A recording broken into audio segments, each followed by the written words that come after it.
Eh bien, bonsoir tout le monde. Merci d'être venus, si nombreux, comme l'habitude commence à venir.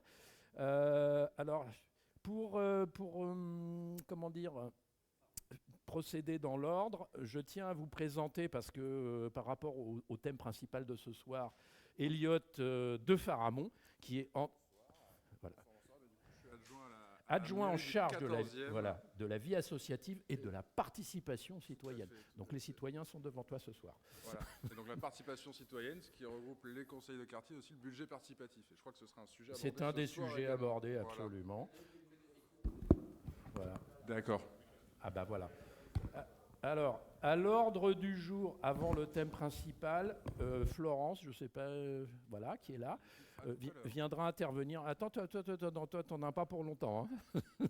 Dans 10 minutes, à tout casser, c'est... Parce que vous faites déjà le truc des subventions et tout. Ah, on commence par ça, c'est le gros sujet ce soir, cher ami. Bien, alors, très Voilà. bien. Donc, C'était en bas, c'est pour ça. voilà, donc reprends ton souffle quelques minutes. Donc Florence va venir nous parler un petit peu, un petit peu brièvement pour ce soir, du gros sujet sur le problème des classes en voie de disparition du FCPE en tant que représentante des parents élus, et notamment des écoles Jacquier et Larousse. Voilà. Et elle est également élue, je lis, hein, sur le collège François Villon. Donc toi, c'est voilà, quand tu veux, tu peux venir prendre la parole. Voilà. Nous avons comme autre sujet également la consultation sur embellir Paris. Donc là, c'est la partie. Oui, oui. Donc pour le quartier 14e Sud. Et on rappellera, ça tu pourras rappeler aussi, parce que le budget est concerné, les modalités pour consulter sur Internet et voter éventuellement. Bon, après, on rappelle donc Florence. Où est-ce qu'elle est? Viens, approche, approche, ne sois pas timide. Non, non, non, parce que là, celle-là, tu as un truc à expliquer donc, au sujet de la signature de la pétition, etc. Avant de te donner la parole, nous tenons à remercier les nombreux participants qui étaient là ou ceux qui ont fait, qui ont communiqué sur notre dernière plénière, parce que vous avez été plus de 1200 à consulter la version qui est accessible toujours en ligne du rapport Tout sur fonctionne. ce qui se passe place Louise Losserand. Et donc à ce sujet, on remercie tous les habitants et les commerçants de la place qui sont venus témoigner et qui ont participé à la réunion. Et on remercie également Didier Antonelli, qui représentait la mairie sur ce sujet, et aussi, bien sûr, le commissaire du 14e, qui a été très communicatif et qui a livré de nombreuses explications, ainsi que les représentants et représentantes de toutes les associations d'habitants de la place Louise Losserand, et puis toutes les petites mains qui ont contribué à l'élaboration du travail. Les petites mains, c'est nous. Donc je présente Eric, Cadet, derrière, Katia. Et parmi les conseillers du quartier, il y a bien sûr Adrien, il est là. Et Daniel, bien sûr. Et Jean-Marie, Qu'on applaudit chaleureusement. Allez, bonne séance. Merci. Eh bien, je suggère donc Florence, dis ce que tu as à dire, s'il te plaît. Puis nous, on va lancer après le truc budget, etc.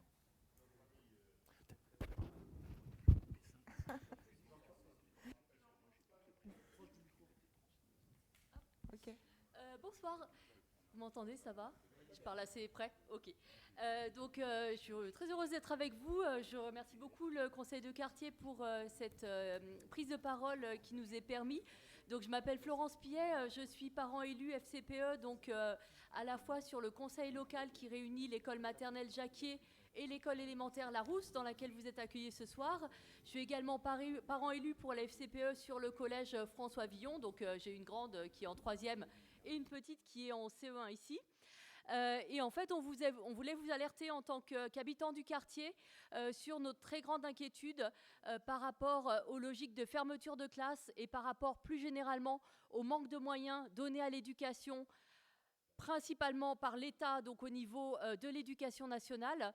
Donc là, on a appris fin janvier qu'il y allait avoir 180 fermetures de classes sur Paris.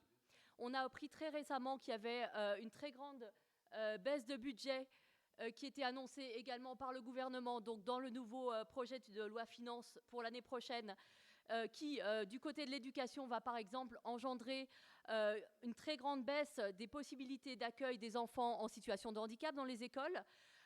Donc voilà, en tant que citoyen, on voulait vous alerter sur ces questions-là. Donc sur notre arrondissement, on a 12 fermetures de classes qui sont annoncées, qui sont justifiées par le ministère de l'Éducation nationale sur une baisse démographique. Mais en même temps, et le gouvernement en parle aussi régulièrement, on est quand même en France sur une situation où on a les classes les plus chargées d'Europe, où on a les enseignants qui ont aussi le taux d'heures les plus importants d'Europe, qui sont généralement les moins bien payés. Et donc, au niveau des parents élus, de la FCPE, et puis également de la ville de Paris, pour laquelle on a beaucoup de soutien, et on remercie nos élus qui, par exemple, sont venus nous soutenir, Karine Petit, Amine Bouabbas, ce matin, lors du CEDEN qui était devant le rectorat. La ville de Paris dit profitons de cette baisse démographique à Paris pour justement alléger les classes et permettre un meilleur travail des élèves pour finalement mettre toutes les chances possibles sur cette éducation qui doit nous faire la population de demain. Voilà, donc nous on est relativement inquiets par rapport à cette situation-là. On sait que malheureusement, malgré notre mobilisation qui s'est faite dès janvier, banderoles sur les classes, manifestations, pétitions, dont je peux vous distribuer un exemplaire qui est pour la fermeture de classes sur l'école maternelle, mais il y en a d'autres qui circulent à l'échelle de la FCPE pour tout Paris. On a, enfin je ne sais pas si on peut dire qu'on a peu d'espoir, mais en tout cas on est très peu entendu par l'éducation nationale, y compris sur des questions où les équipes éducatives elles-mêmes sont très en alerte. Donc voilà, on est très inquiet par rapport à ça, et à l'échelle du quartier aussi, une situation sur laquelle on est aussi assez inquiet et sur laquelle vous pouvez agir en tant que citoyens, habitants du quartier, parents, grands-parents, oncles, tantes, etc. C'est par rapport à la très grande concurrence qu'on subit au niveau de ce quartier d'Ido-Porte-de-Vanves de la part des établissements privés, qui eux vont sélectionner les dossiers des élèves qu'ils acceptent, et vont du coup pratiquer une forme de ségrégation sociale qui fait qu'on a du coup observé vraiment sur quelques années le fait que cette mixité sociale baissait de plus en plus dans nos écoles publiques. Voilà, donc c'est souvent en fait des inquiétudes des parents, alors qu'on peut comprendre dans un contexte, on va dire général, qui peut être anxiogène. Mais nous, en tant que parents qui faisons le choix de l'école publique, on se rend compte de la richesse de cette mixité sociale dans une logique de vivre ensemble, dans la façon dont nos enfants vont se construire aussi par rapport à l'avenir. Et donc on vous encourage à aller au-delà des rumeurs, des inquiétudes, de rencontrer des parents qui justement ont fait ce choix de l'école publique, peut-être pour vous rassurer, pour rassurer vos proches. Et du coup, voilà, être dans cet espoir d'un vivre ensemble qui malheureusement se retrouve de moins en moins dans nos quartiers. Voilà, j'espère que je n'ai pas été trop... Bon, je suis partie dans tous les sens. Alors Benjamin, je ne sais pas si j'ai le droit aux questions, mais peut-être en tant que parent également impliqué, tu veux...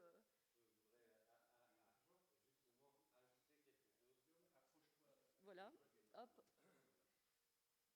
Donc déjà, je fais partie aussi de ces personnes qui ont fait le choix de l'école publique. Donc, et ma fille, donc j'ai 3 enfants, et j'ai une fille donc qui est scolarisée à la cité scolaire François Villon. Donc voilà, là, elle est en classe à horaire aménagé, musique, donc parce que on a la chance d'avoir un conservatoire qui est dans le sud du 14e. Et donc, ils ont mis en place cela. Et donc, c'est très intéressant pour augmenter le champ des possibles de toutes ces jeunes en fait, qui fréquentent cette cité scolaire. Et aussi une manière aussi de redorer le blason d'un établissement qui a subi pendant de très, très nombreuses années en fait, une très mauvaise réputation. Et à tort. Parce que moi, je suis passé par François Villon et je peux vous donner des expériences de personnes qui sont passées par François Villon et qui sont devenus magistrats et qui ont eu une destinée professionnelle très intéressante et ils sont passés par François Villon. Mais sur les fermetures de classes, donc là, on a une technique d'analyse en fait, du rectorat et pour les fermetures qui se basent sur la démographie. Et effectivement, quand on regarde les classements internationaux en fait, des Français, on peut se dire que les classes où on a moins d'élèves permettraient justement peut-être d'augmenter un petit peu plus la qualité, même si les critères des classements internationaux ont leurs limites. Dernière chose, c'est-à-dire que là, on parle à des gens qui n'ont pas forcément des enfants, d'accord? Mais en fait, c'est un modèle en fait, qu'il faut défendre. Et ce modèle, en fait, on l'a inscrit sur notre devise, liberté, égalité, fraternité. Et quand on parle d'égalité, on a cette égalité, c'est-à-dire l'accès gratuit à l'éducation. Moi, j'interviens en milieu scolaire et je parle aux jeunes, justement, de laïcité, d'accord? Dans toute Île-de-France. Et ça, c'est très important. Ce modèle-là, il faut le défendre, d'accord? Donc les fermetures de classes, il faut les refuser, d'accord? Il faut refuser aussi que le gouvernement baisse les dotations liées à l'éducation. C'est inadmissible. Aujourd'hui, c'est extrêmement important. Les professeurs, comme tu l'as dit, sont très mal payés en France. Et on a aussi un problème de surcharge. Et donc, on a des problématiques aussi d'absentéisme qui ne sont pas liées, contrairement à l'idée reçue, au fait que les professeurs poseraient énormément d'arrêts de travail. Pas du tout. C'est une question d'organisation à l'intérieur du rectorat, car la majorité des absences des professeurs sont liées à des journées de formation. D'accord ? Donc voilà, je voulais juste insister là-dessus. Si on est citoyen, si on croit un petit peu en nos valeurs, eh bien, il faut soutenir l'école publique et refuser toutes les fermetures de classe. Je te remercie. Eh bien, on se mobilise, on manifeste, pétition, soutien, manifestation.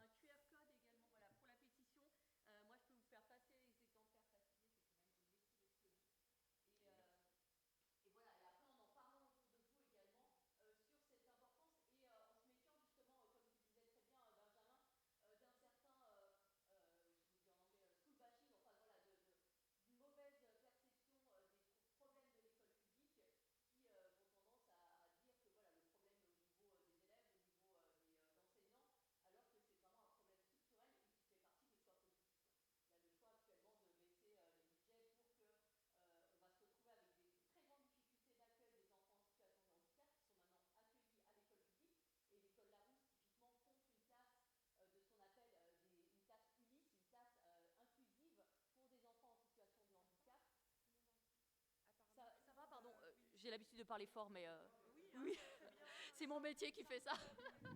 et donc voilà, ces écoles. Après, c'est peut-être pour l'enregistrement aussi, oui. Voilà. Donc cette possibilité d'une école inclusive aussi, qui vise à inclure des enfants en situation de handicap dans des classes, elle peut se faire que si on y met les moyens humains, les moyens financiers pour payer les personnes qui vont s'occuper de ces enfants. Là, on sait que justement les restrictions budgétaires qui sont annoncées par le gouvernement vont mettre en très grande difficulté sur le recrutement de ces AESH, qui sont des personnes en situation extrêmement précaire par leur métier, alors qu'elles font un métier qui est absolument essentiel. Voilà, donc oui. Je voulais poser une question par rapport aux personnes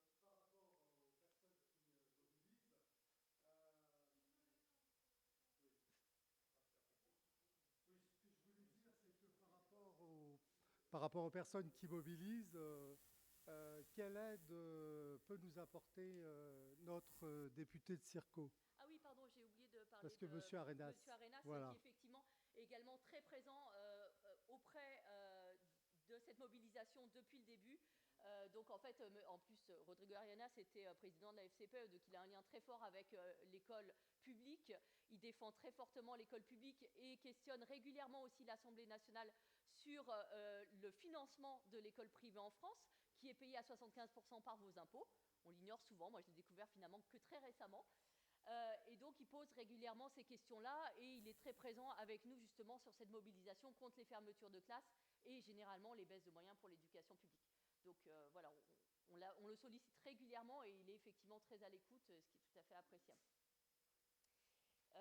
Voilà, je vais... On m'avait dit pas de questions, mais bon, allez-y.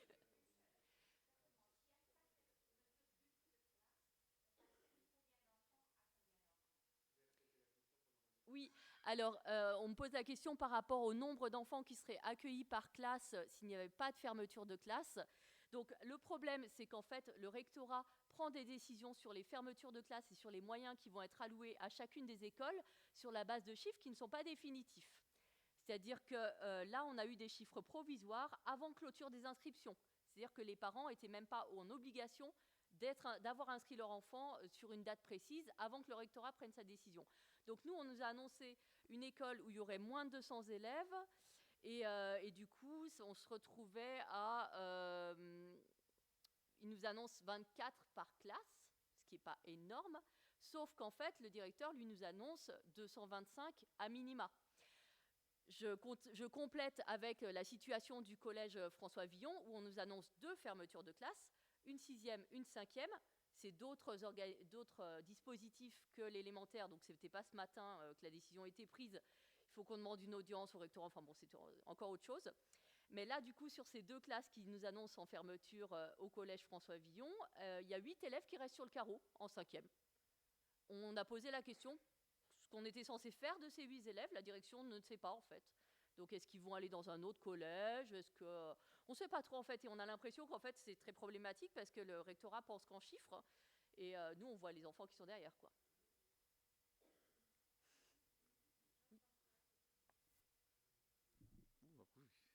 Bon, signer une pétition, c'est très bien, mais bon, il ne faut pas rêver. Il n'y a pas d'autre levier possible, parce que le rectorat, il applique bêtement, enfin excusez-moi pour lui, mais les directives. Est-ce qu'il a des possibilités de décider lui-même de ce qu'il faut faire? Est-ce qu'il ne faut pas viser plus haut les hommes politiques, les députés et toutes les autres personnes qui peuvent influencer? Parce que là, bon, c'est bien gentil ce qu'on fait, mais il ne faut pas rêver. Donc, et puis vous êtes déjà parti presque vaincu. Disons qu'on est un petit peu aussi sur... c'est chaque année que ça se reproduit, donc à force, voilà, on fait des mobilisations dans les écoles depuis très longtemps, on fait des manifestations, on bloque des écoles. Là, dans la Seine-Saint-Denis, les équipes éducatives sont très remontées et bloquent les écoles, ont bloqué le rectorat. Mais malheureusement, même si on a un Premier ministre qui, dans ses discours, met l'éducation au premier plan, on sait très bien que voilà, c'est des décisions qui vont pas malheureusement forcément juste bouger avec une mobilisation des citoyens. Enfin, j'aimerais bien, hein, mais...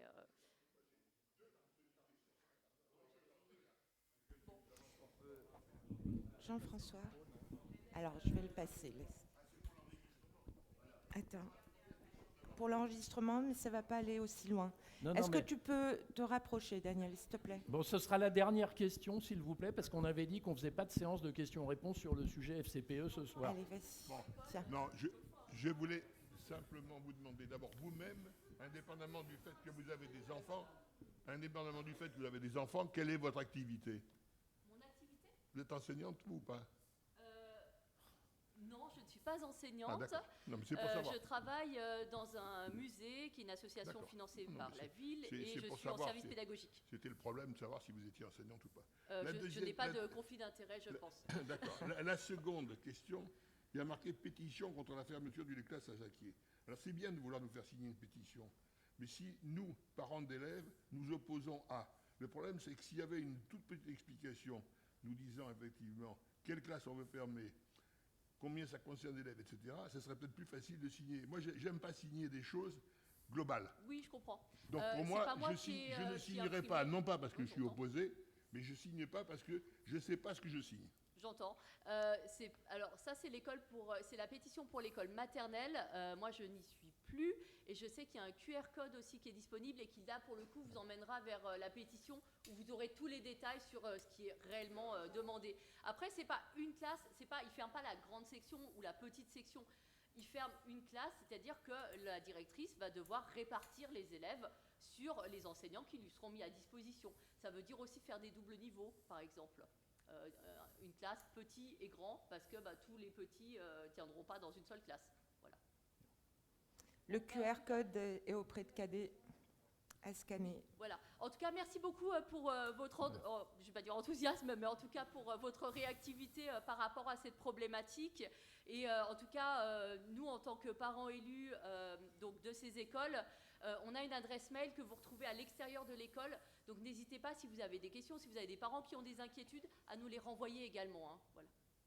Merci et bonne soirée. Merci beaucoup. Merci Florence. Voilà. La transition, je ne la connais pas, c'est à la suite. Donc, Alors nous on arrivons passe- au sujet principal qui commence par un slide que nous allons laisser dégager. Je tiens à expliquer très brièvement pourquoi on s'est intéressé au sujet budget participatif et subventions aux associations. Vous pouvez juger par vous-même que les budgets qui sont affichés là, les montants qui sont affichés là, sont extrêmement impressionnants. Moi, en tant que citoyen qui paye des impôts, je n'ai rien contre en payer, à condition d'être sûr que l'argent sera bien dépensé et au profit des collectivités concernées. Donc vous pouvez lire par vous-même la dette de la ville de Paris fin 2023, 8,2 milliards d'euros. Subventions, ce qui est important, les subventions aux associations, mais sur l'ensemble de la ville de Paris, étaient en 2022 d'environ 250 millions d'euros. Et en 2023, elles font un bond à 600 millions d'euros. Plus d'un demi-milliard d'euros. Qu'est-ce qu'on en fait? Bon, ça, c'est autre chose. Redescendons au niveau local. Donc, effectivement, je remercie les équipes de la mairie qui nous ont transmis les informations qui étaient en leur possession, qui étaient plutôt propres et bien ordonnées. Donc, au niveau du 14e arrondissement, on a des subventions aux associations pour 2022 pour un montant de 6,2 millions d'euros. Et après, et c'est pour ça que nous sommes heureux d'accueillir Elliot ce soir, parce qu'il y a une différence aussi dans les budgets, ce qu'on appelle budget participatif, qui ne doit pas être confondu avec l'enveloppe des subventions aux associations qui sont attribuées par d'autres organismes. Donc le poids, par contre, sur notre quartier et pour la période qui va de 2015 à 2020, donc des projets déjà financés, est de 5,2 millions d'euros. Voilà. Donc, ce que je propose brièvement, Elliot, si tu veux, c'est rappeler, dans un premier temps, on a dit qu'on parlait d'abord du budget participatif. Allez, Elliot. Parce que c'est plus facile de le rattacher à notre quartier. Et c'est les seuls éléments où je peux t'afficher les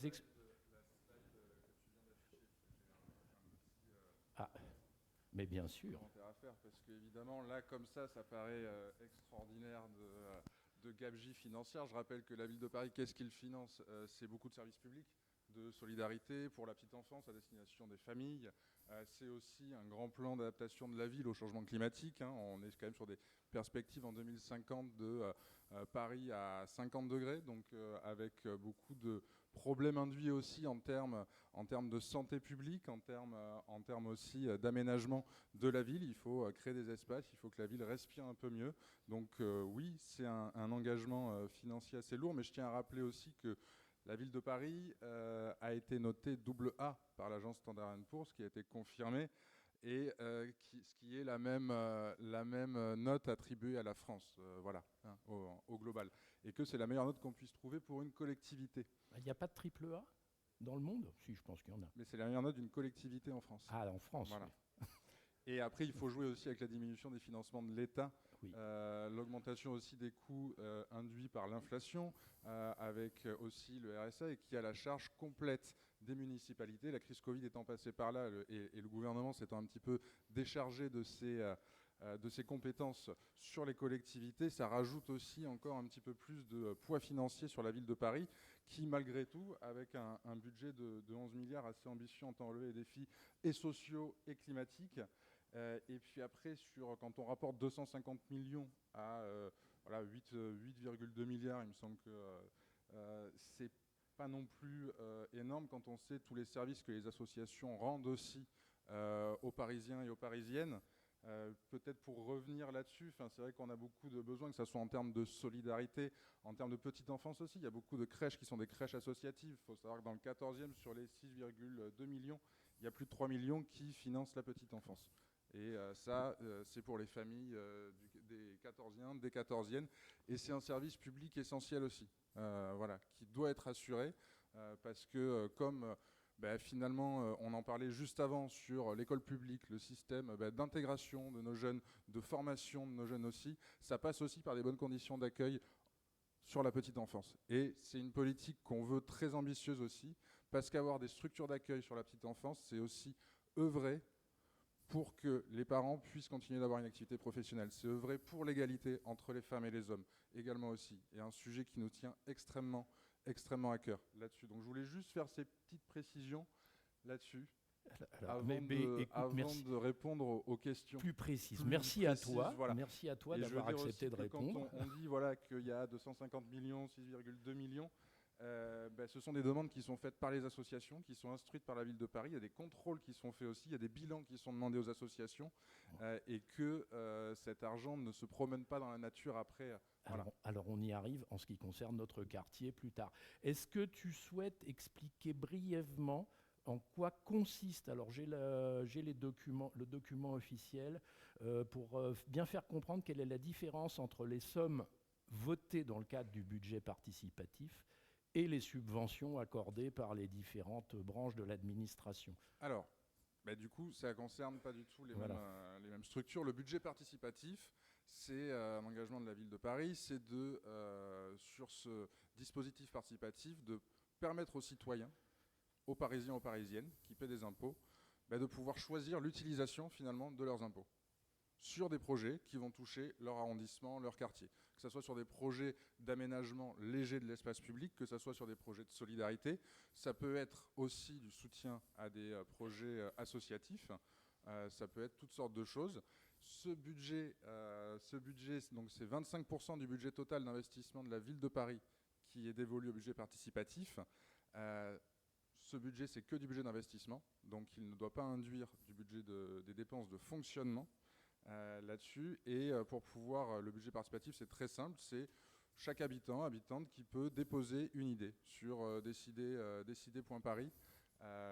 Et cette idée est soumise au budget participatif. Elle est analysée par les services, elle doit répondre à 4 critères de recevabilité: être d'intérêt général, rentrer dans le champ des compétences de la ville, défendre l'intérêt général, ne pas contrevenir aussi aux objectifs de la ville en termes de transition écologique et de solidarité, par exemple.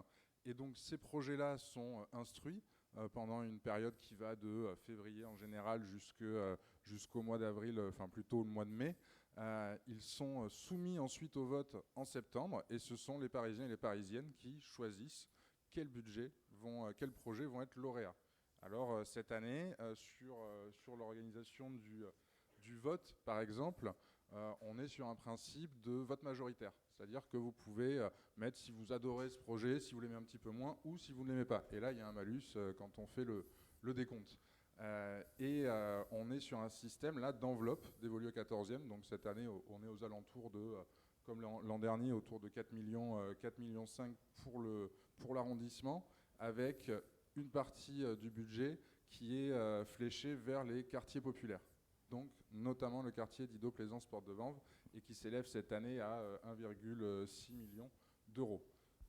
Et donc du coup, après le vote, on analyse tout ça, on regarde les jugements majoritaires, et tous les budgets qui arrivent en première position sont lauréats jusqu'à épuisement des enveloppes. Voilà. Et ça après, du coup, une fois qu'un projet est lauréat, ça dépend quelle thématique il recouvre. Et du coup, il est mis en œuvre, alors soit par la ville de Paris directement, quand on est sur les petits aménagements d'espace public, soit sinon, il sert à financer des travaux de réfection, par exemple, d'une salle. Je vois, voilà, M. Gayot qui est arrivé pour la bagagerie solidaire, qui a profité d'un petit budget. Voilà, et il sert à plein de choses, et ça, c'est mis en œuvre conjointement entre les porteurs de projets et la ville. Voilà. Alors là, les documents que je montre, je le rappellerai pour ceux que ça intéresse d'approfondir le sujet, leur connaissance, tout ça c'est disponible en ligne, ouvertement et sans aucun problème. Donc ça, c'est pour vous montrer administrativement comment ça se présente. Et je dois vous dire que là, on vient de finir la phase de dépôt, donc vous pouvez déposer toute l'année, mais là, à partir du 8 janvier, en fait, les services de l'île de Paris étudient les projets qui ont été déposés jusqu'à cette date pour pouvoir être soumis au vote après instruction en septembre. Voilà. Mais vous, si vous avez un projet quel qu'il soit, s'il rentre dans les critères de recevabilité, vous pouvez le déposer dès maintenant sur décider.paris.fr. Voilà. Non, en fait, vous pouvez déposer toute l'année les projets maintenant, mais comme il y a une période de vote qui s'étend sur 3 semaines entre septembre et tout début octobre, il faut qu'à un moment donné, nous, on arrête et qu'on comptabilise juste certains projets à une date butoir pour pouvoir les étudier, les envoyer en études auprès des services et une fois qu'ils ont été étudiés, budgétés peut-être un petit peu plus précisément, les soumettre au vote en septembre. Bon. Je ne sais pas s'il y a d'autres questions à ce stade. Non, on arrive après aux réalisations dans le quartier. Donc là, c'est le principe général, comment ça fonctionne. Alors, à préciser, parce que nous, quand on cherchait les informations, le décider.paris.fr, c'est très récemment qui regroupe toutes ces informations. Il me semble qu'avant, il y avait un autre site qui était dédié à tout ça. Oui, maintenant, le décider.paris regroupe le budget participatif, tout. et par contre, il y a toutes les informations. Y compris sur les éléments passés et tout le reste. Sur les projets qui ont été votés, lauréats, depuis 2015. Voilà. Alors, nous arrivons du coup à notre quartier, avec une liste qui a été transmise. Alors, je ne sais pas si elle est complète ou pas. Donc, sur les projets votés, financés et réalisés, donc ça commence à 2015. Alors, je ne sais pas s'il y en avait avant, si ça existait ou pas. Non, ça n'existait pas. Ça n'existait pas, hein, d'accord. Et jusqu'à 2021, a priori, sur les différentes réalisations donc financées via le budget participatif dans notre quartier précisément. Voilà. Alors, végétalisation. Et alors, s'il y en a qui ont envie de revenir sur certains dossiers après que j'ai présenté la liste, n'hésitez pas. Voilà. Donc, c'est pour vous donner une idée de ce en quoi ça consiste et du montant de certaines enveloppes. Et nous, la question qu'on se pose, et c'est l'objet en partie de la réunion de ce soir, c'est au vu de certains projets, on sait combien ça a coûté, on sait quelle était l'intention qui les animait, mais quel est le résultat aujourd'hui par rapport au montant qui a été investi. Mais ça, on va y revenir après la liste.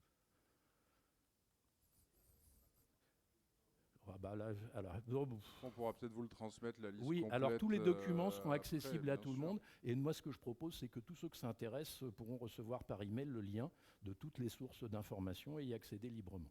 Voilà. Oui.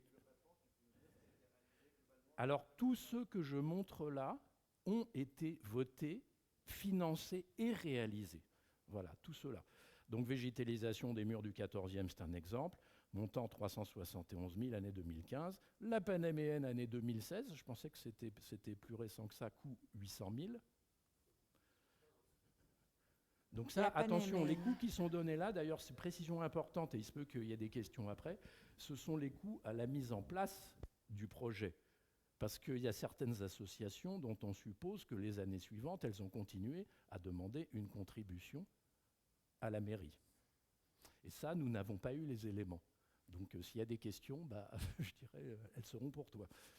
Qu'est-ce qu'on a ici? École 612 000, améliorer des équipements sportifs. C'est vrai qu'il y a eu pas mal de dossiers, effectivement, par rapport au gymnase ou autres. Voilà, 390 000. Poursuivre la végétalisation dans le 14e. C'est vrai que c'est dans l'air du temps, surtout rue des Suisses. Là, c'est un petit dossier, 98 400. La rue des Suisses, d'ailleurs, a priori, ça n'est pas du budget participatif, à ma connaissance. Hein. Pour un montant, je rappelle, de 360 000 €. Donc ceux qui habitent à côté peuvent apprécier. Équiper, ça c'est effectivement... Alors là, je comprends moins par contre pourquoi c'est le budget participatif qui prend en charge les équipements des salles de classe. Le projet, effectivement, me paraît très utile, je reconnais, mais pourquoi c'est le budget participatif ? Parce que en général, ça, c'était il me semble que le porteur de projet était une association là-dessus et qu'il avait demandé s'il y avait une ligne budgétaire qui était disponible pour cet achat de tableaux numériques interactifs, et la ville de Paris a répondu que non, malheureusement, parce qu'on est en crise aussi à la ville de Paris sur les deniers. On a beaucoup de choses à prioriser sur les écoles et malheureusement, on ne pouvait pas nous dégager un budget suffisant pour ce projet qui a donc été déposé par l'association au budget participatif et qui a été lauréat. Mais certainement, camarades. Oui, on va pas lancer le débat maintenant, mais moi, ce qui m'a toujours préoccupé, c'est le potentiel de votants. Une école, il y a les parents d'élèves, il y a tout ça, donc c'est facile d'avoir un certain nombre de votants pour voter un budget. Quand on rentre dans les autres budgets, culture, etc., qui ne font pas forcément vibrer les foules, mais qui sont très importants, on ne peut pas mobiliser autant de personnes. Donc moi, je trouve qu'il y a un déséquilibre, savoir si vous avez réfléchi à une manière d'un peu rééquilibrer ces systèmes de vote. Alors rééquilibrer, Non, parce qu'en fait, pour nous, l'esprit du budget participatif, c'est qu'une fois que l'idée a été déposée, qu'elle a été instruite, qu'elle est soumise au vote, en fait, finalement, toute la partie de vote, elle passe aussi sur la mobilisation, et que l'esprit du budget aussi, c'est du coup d'avoir dans les projets qui sont déposés ceux qui sont lauréats, c'est eux qui ont été, entre guillemets, plébiscités par les habitants et les habitantes, et du coup, il y a un consensus autour de ces derniers. Je comprends à quoi vous faites...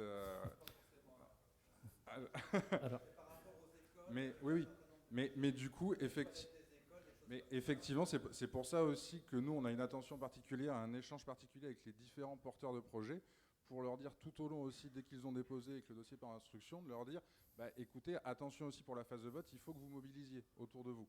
Et ça, du coup, c'est un travail aussi, effectivement, s'il est entamé juste à la sortie de l'été et juste sur la période de vote, qui va être moins efficace que, effectivement, des écoles ou alors d'autres associations qui ont beaucoup d'adhérents. Et oui, il y a un déficit là-dessus, mais vu qu'on reste sur un principe, et ça, moi j'y suis très attaché aussi, il faut que ça recouvre le plus d'assentiments d'habitants et d'habitantes dans l'arrondissement. Et qu'il n'y a pas d'obligation de vote, chacun est libre d'aller voter ou non, oui. Comme pour les élections nationales. Jean-Pierre. Alors, si je peux permettre, je ne voulais pas recueillir de chiffres là-dessus, mais j'ai quand même constaté par d'autres sources officielles, je pense que c'est peut-être ça que tu veux dire, certains projets par rapport au nombre d'habitants dans l'arrondissement sont votés par très très peu en fait, pour des budgets non négligeables. Voilà. Jean-Pierre, Oui, tu peux venir vers le micro? Allez.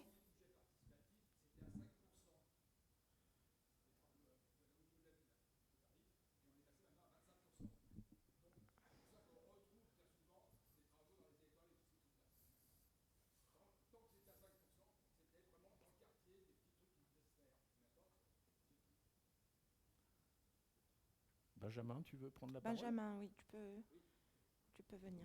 Viens. Moi, ce qui m'intéressait de savoir, et j'avais déjà en fait l'année dernière, je pense que tu te souviens, lors du conseil d'un des conseils d'arrondissement, ce qui m'intéresse, c'est sur certains projets, en fait, l'argent du budget participatif, donc c'est l'argent des Parisiens, on est bien d'accord, quand les projets ne marchent plus, quand ils sont arrêtés, et c'est le cas en fait d'un lieu qui était un projet très intéressant, qui s'appelle le Café culturel Paradol, le Paradol, qui était un projet qui était porté par la régie de quartier, d'accord. Et en fait, ce lieu a ouvert, et puis il a fermé. Et la question que je posais aux élus, c'est cet investissement, qu'est-ce qu'il devient? Puisque c'était un investissement qui était censé revenir justement aux citoyens de ce quartier pour améliorer la convivialité et le sud du 14e. Et la deuxième question, et quand j'ai posé la question, en fait, je connaissais la réponse, mais je voulais savoir si en face de moi, on allait faire preuve de transparence. Et j'ai demandé, j'espère que ce lieu et que cet investissement des Parisiens ne va pas être destiné à terme à un tiers privé. Et auquel cas, comment ça se passe? Puisqu'en fait, au moment où je posais la question, je savais que ce tiers-lieu avait été réouvert par un tiers privé qui était l'ancien salarié qui tenait déjà, qui était le chef cuisinier, qui était salarié de la régie de quartier, et qui, comme ils ont dû fermer, arrêter cette activité, lui, après, a repris, a continué, et ce qui a posé beaucoup de problèmes, un questionnement aussi, comment on a fait pour répartir les charges à l'intérieur d'un local qui normalement était un local qui était entièrement exploité par la régie de quartier. Et comment ça se passe dans ces cas-là? Est-ce qu'il y a eu un rachat du matériel? Pourquoi il n'y a pas une transparence vis-à-vis des citoyens dans ces cas-là? Parce que c'est quand même très très important. Et de savoir également, il y a eu 180 000 € de montant initial pour l'investissement de ce lieu, du budget participatif. Mais effectivement, après, il y a eu des subventions spécifiques pour aider la pérennité de cette activité.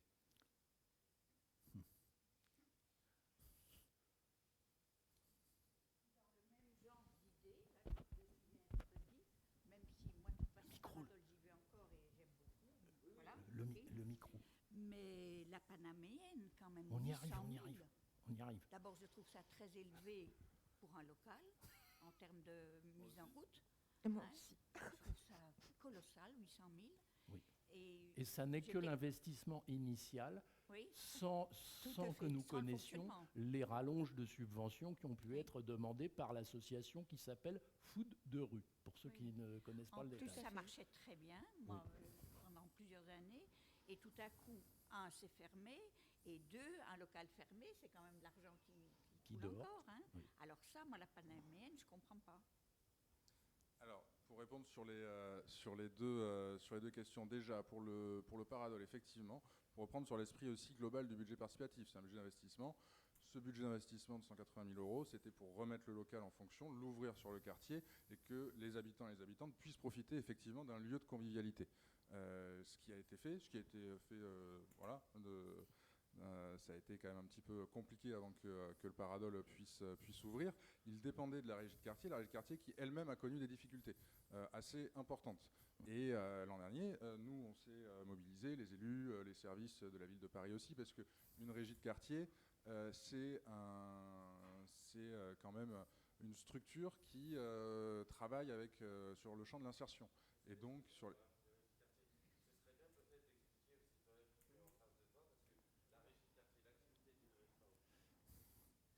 L'activité en fait d'une régie de quartier, c'est extrêmement important. Il ne faut pas se méprendre. Hein.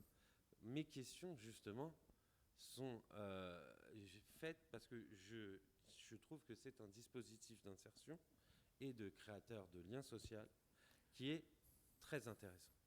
Et justement, il faut que ce soit le plus transparent possible et que les choses soient le plus claires c'est possible. transparent là-dessus, Benjamin, en fait. Et la régie de quartier, du coup, elle fait de l'insertion sur des gens qui sont éloignés de l'emploi via de la réalisation de travaux, notamment auprès de bailleurs sociaux ou auprès d'autres entreprises, de petits travaux d'aménagement principalement, ce qui est assez essentiel. Et elle peut animer aussi le lieu, donc le Paradol, ce qui avait été convenu, puisque c'était la régie qui avait déposé le projet, si ma mémoire est bonne. Là-dessus, la régie connaissant des difficultés, il y a eu un choix qui a été difficile aussi. C'était en fait que si on maintient l'activité du Paradol à perte, pour la régie, ça ne fait que finalement creuser ses difficultés financières. Avec à la clé un risque pour l'ensemble des activités d'insertion aussi qui sont réalisées par la régie, outre le Paradol. Maintenant qu'on a dit ça, effectivement que nous, on a voulu aider la régie de quartier en préservant cette activité. On aurait aimé préserver l'activité aussi du Paradol sous l'égide de la régie. C'était pas possible en termes financiers, là, en termes de soutenabilité financière pour la régie. Du coup, ce qui a été décidé, c'est qu'effectivement, ce budget participatif, il a été voté, ce local, il a été rénové, et qu'il était à destination dans le projet des habitants et des habitantes. Et que du coup, il paraissait logique aussi de permettre à une personne de reprendre le bail et de pouvoir ouvrir effectivement cet espace. Ce qui a été fait. Mais là-dessus... Est-ce que cette personne touche des subventions de la part de la mairie aujourd'hui ? Est-ce que l'association en charge du local touche des subventions Benjamin, on va aujourd'hui ? laisser... Alors ça, j'ai pas la réponse là ce soir, mais du coup, n'hésitez pas, on peut vous répondre par écrit là-dessus. D'accord. Non mais là, je suis d'accord.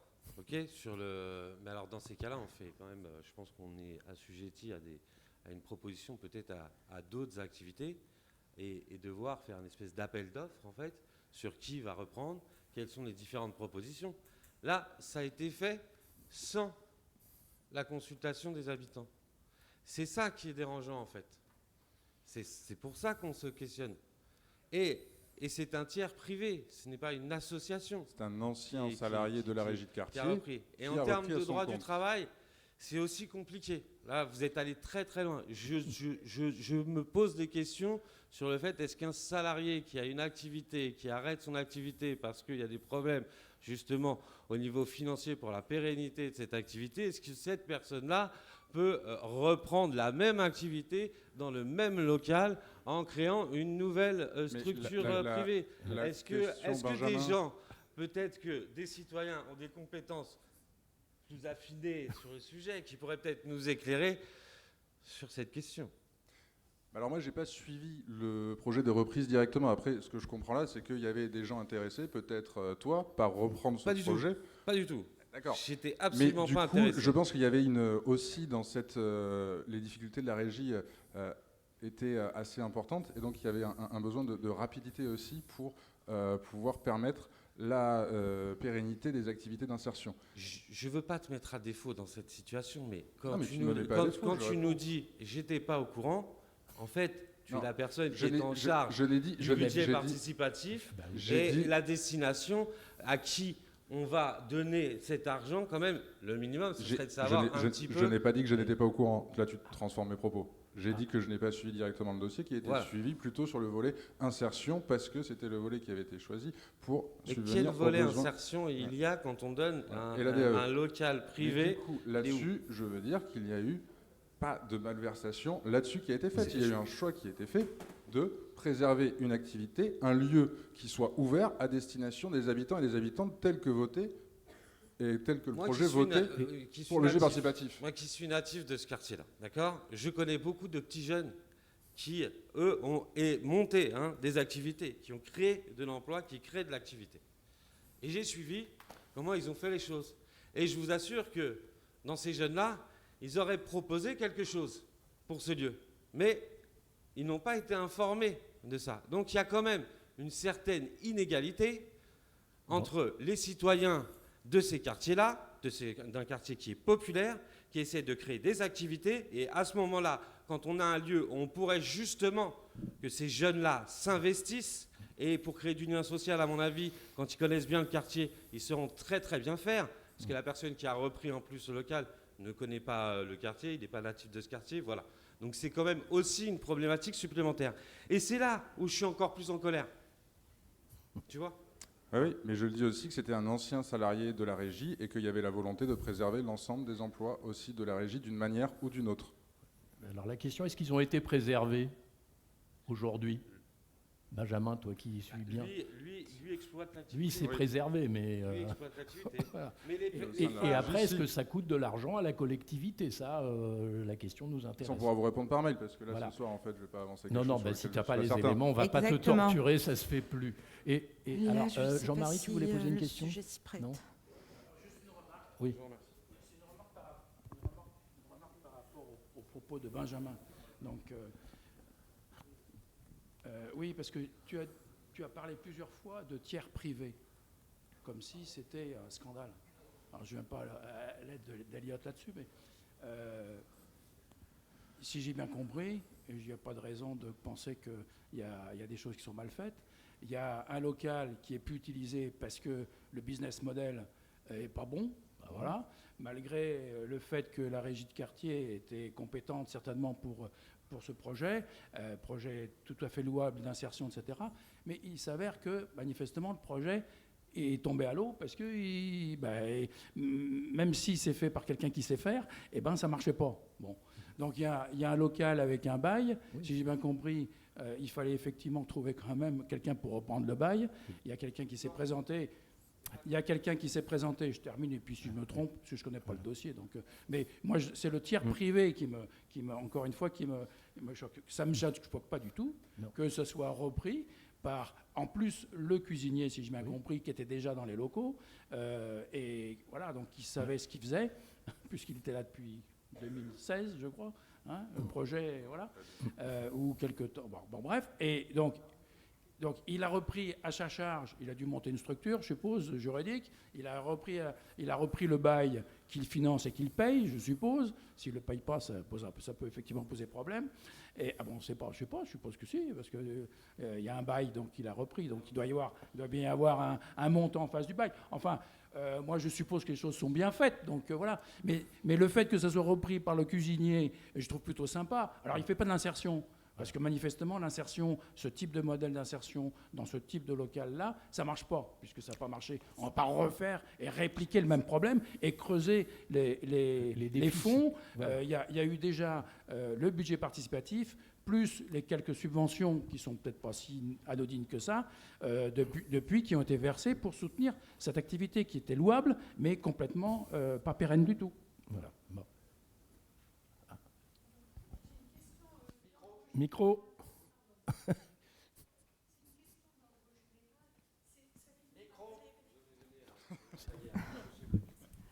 Voilà. Pour faire des sommes importantes pour des petites associations, même si elles connaissent le quartier, même si elles connaissent les besoins et les habitants. Et je me demandais quelles étaient les structures d'accompagnement de la gestion. Je ne sais pas s'il y a une réflexion. S'il y en a. Il y a une possibilité d'accompagner ces associations qui se trouvent tout à coup porteuses de sommes importantes. Ouais. Alors, sur l'accompagnement de ces structures-là dans la Somme, évidemment que dans la réalisation du projet, la ville de Paris aussi accompagne quand c'est des associations qui ont... voilà, elle suit, par exemple, là on a un projet de four à pain, on suit sur, du coup on précise à l'association, oui, là c'est à côté d'un mur d'une copro, donc il faudra demander l'accord, là il faudra désigner un maître d'œuvre, là il faudra voilà, suivre, et puis il faut nous transmettre aussi avant que la subvention, parce qu'une fois que le projet est voté, c'est une subvention qui est votée pour l'association, si c'est une association qui a été lauréate. Et que là-dessus, il y a une demande de subvention à faire, donc avec un budget prévisionnel pour le projet, donc avec les comptes qui sont transmis à la ville de Paris, donc avec tout ça. Après, effectivement, si c'est dans la phase d'exploitation, là, dès qu'il y a une sonnette d'alarme aussi qui est tirée, la ville de Paris, effectivement, et c'était le cas pour la régie, par ricochet pour Paradol, mais pour la régie, on s'est mobilisé, les différents services de la ville de Paris se sont mobilisés aussi pour préserver la structure et sa pérennité économique aussi. Elliot, pour revenir à nos moutons de la Panaméenne, est-ce que là, il y a eu un signal d'alarme qui a inquiété la mairie? Parce que moi, j'ai une réflexion bête. Hein. Je sais que le loyer est de l'ordre de 2500 € par mois, comme ça tout le monde y a accès. Oui, le loyer était très cher. Bon, le local a été livré brut, donc effectivement requérait des aménagements. Mais je me dis quand même que 800 000 € pour aménager un local comme ça, moi, à titre privé, ça me paraît beaucoup. Bon, je peux me tromper. Hein. La cuisine. Non, mais 800 000 €, c'est un montant énorme. Et on ne connaît pas, donc, les montants qui ont pu être demandés par l'association. Alors, quand on parlait privé, je pense qu'il y a une chose importante à expliquer. Une association loi de 1901, dans l'esprit, dans l'inconscient collectif, c'est une œuvre de bienfaisance animée par des bénévoles. C'est entièrement faux. Dans la loi, la seule chose que n'a pas le droit de faire une association loi de 1901, si elle a le droit de faire des bénéfices, je ne te parle pas de l'art de Jacques Rosemary à l'époque. C'est de rechercher un but lucratif. Non, non. La seule interdiction, c'est de partager les bénéfices réalisés entre ses membres, et ça s'arrête là. Donc nous avons dans certains dossiers... De réinvestir finalement, directement dans la structure. Ou dans autre chose, ou dans des moyens de transport, ou d'autres douceurs. C'est la seule interdiction légale. Peut-être que le MEDEF fait ça, mais en tout cas, les associations locales dans le 14e... Alors, ça, on y viendra quand on parlera de la partie purement associative.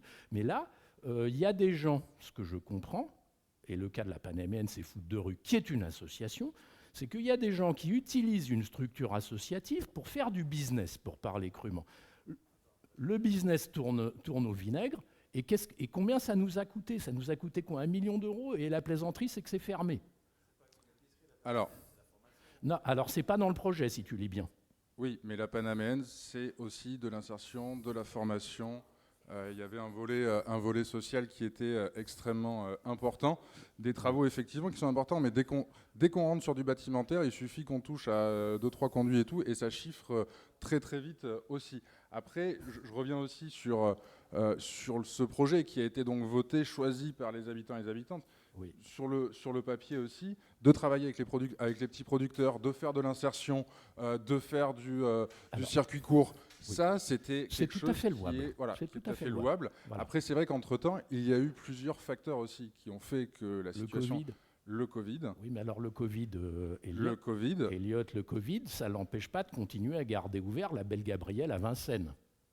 La même association. Donc le Covid, il a bon dos. Mais oui, mais il y a peut-être des situations qui sont différenciées aussi. On peut pas... voilà. Donc il y a eu des difficultés. Il y a eu des difficultés. Oui. Il y a eu des difficultés très importantes. Je pense qu'il y a eu aussi il y a eu quelques problèmes aussi avec le modèle économique finalement aussi, où le côté insertion aussi, formation pèse beaucoup, avec manque de recrutement aussi, avec des charges qui sont assez lourdes. Et au final, c'est vrai qu'il y a eu beaucoup de difficultés sur ce local-là, qui est vide aujourd'hui. L'objectif aussi qui est poursuivi par la mairie, c'est de trouver un repreneur de ce bail qui puisse exploiter le local, toujours avec ce souci de plutôt proposer des repas à des prix abordables. Mais effectivement, peut-être que là, il faut réfléchir, et c'est sur la table, d'avoir un autre modèle économique aussi pour la pérennité de l'exploitation au sein de ce local. Et donc peut-être plus tourner sur de la restauration que de la vente et de l'insertion aussi en même temps. Et que le repreneur éventuel puisse montrer qu'il a déjà fait ses preuves en termes de gestion. Parce qu'après, la question qu'on peut se poser, c'est, d'une manière plus générale, quels sont les critères de choix de la mairie d'un dossier ou de quelqu'un qui présente un dossier plutôt que quelqu'un d'autre? Dans le cas présent, je vois la conclusion, elle n'est pas terrible. Il y a souvent un cahier des charges aussi très... oui, mais la moralité de l'individu... la moralité aussi, c'est qu'il y a aussi bien des raisons internes à la PANMM et extérieures aussi qui ont joué là-dessus. Et je ne vais pas mentir, il est fermé. Donc aujourd'hui, c'est qu'il y a eu un souci aussi. Par contre, sur l'accompagnement de projets qui promeuvent le circuit court, du lien social, ça et tout, oui, on continuera à les soutenir. Après, par contre, il faut aussi que ces projets soient pérennes, effectivement. Voilà. Donc ça demande... Peut-être que ça demande une réflexion maintenant un peu plus sévère lors du dépôt des dossiers par les candidats. Mais c'est ce que nous faisons. C'est ce que nous faisons, et je peux en témoigner sur les dernières éditions du budget participatif. Mais absolument. D'ailleurs, c'est à notre modeste échelon, on essaye d'y contribuer. Je rappelle que ce budget a été voté en 2016 et que je ne suis élu que depuis 2020. Voilà. Oui, mais on continue à payer aujourd'hui, cher ami. Oui, non, mais bien sûr. En termes de, voilà. Et qu'il y a des projets que nous avons, pour les années depuis 2020, que nous avons abandonnés aussi parce que la mise en œuvre apparaissait beaucoup trop complexe. D'accord. Voilà. Oui. Oui, le restaurant. Mais après, il y avait le côté épicerie aussi à côté. Alors, mais alors l'épicerie, ça pose une autre question parce qu'il n'y a pas que dans nos quartiers qu'il y en a. Il y a une tendance. Moi, je suis ni pour ni contre, mais je l'observe. Alors, c'est vrai que l'histoire des menus à pas cher était une excellente idée. L'insertion de femmes en difficulté était une excellente idée. Mais l'épicerie, vu le choix des produits et des tarifs, c'est de l'épicerie pour bobos qui ont les moyens. Et c'est une tendance qui se développe beaucoup dans Paris, dans l'attribution des locaux. Ça, on est d'accord, parce que c'est quelque chose, par contre, qu'on a fait remonter et sur lequel on appuyait auprès de l'association pour lui dire que ça, c'était pas forcément dans le cahier des charges d'avoir des prix aussi élevés. Voilà. Donc, et ça peut être un frein au développement d'une belle activité. Et après, sur les autres activités, parce qu'il y a d'autres cafés de cafés associatifs, de lieux de vie comme ça, qui proposent des repas assez accessibles. Voilà. Et c'est vrai qu'avec l'inflation aussi, l'augmentation des prix de l'énergie sur les denrées alimentaires, où ça pose de graves soucis aussi de soutenabilité à toutes ces structures-là. Et des structures que, oui, du coup, on va accompagner pour que cette activité soit préservée. Parce qu'aujourd'hui, s'il y a un café associatif qui ferme, c'est 80, 100, 150 personnes aussi qui n'ont plus de lieu où aller. Du coup, ça renforce l'isolement des personnes âgées aussi. Ça renforce ou ça diminue finalement l'intergénérationnel aussi au sein d'un quartier. Donc voilà, donc c'est tout ça auquel on fait très attention pour aussi aller un petit peu soutenir ces ménages ou ces personnes qui sont plus vulnérables que d'autres. D'accord. Bon, est-ce que parmi l'assistance, il y a des gens qui ont encore des questions relatives par rapport aux dossiers qui ont été évoqués ou aux modalités liées au budget participatif, avant qu'on passe au deuxième volet des subventions aux associations?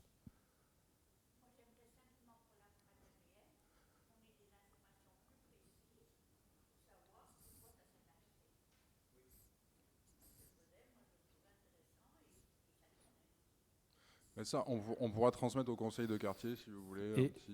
Et Elliot, sur les projets comme ça, ou comme la régie de quartier Paradol, ou Casdal 14, qui est une autre association derrière ce genre de choses, de savoir si on continue, si la mairie continue à leur verser des subventions après l'attribution du montant initial lié au budget participatif. Ça serait bien qu'on puisse avoir ce genre d'informations.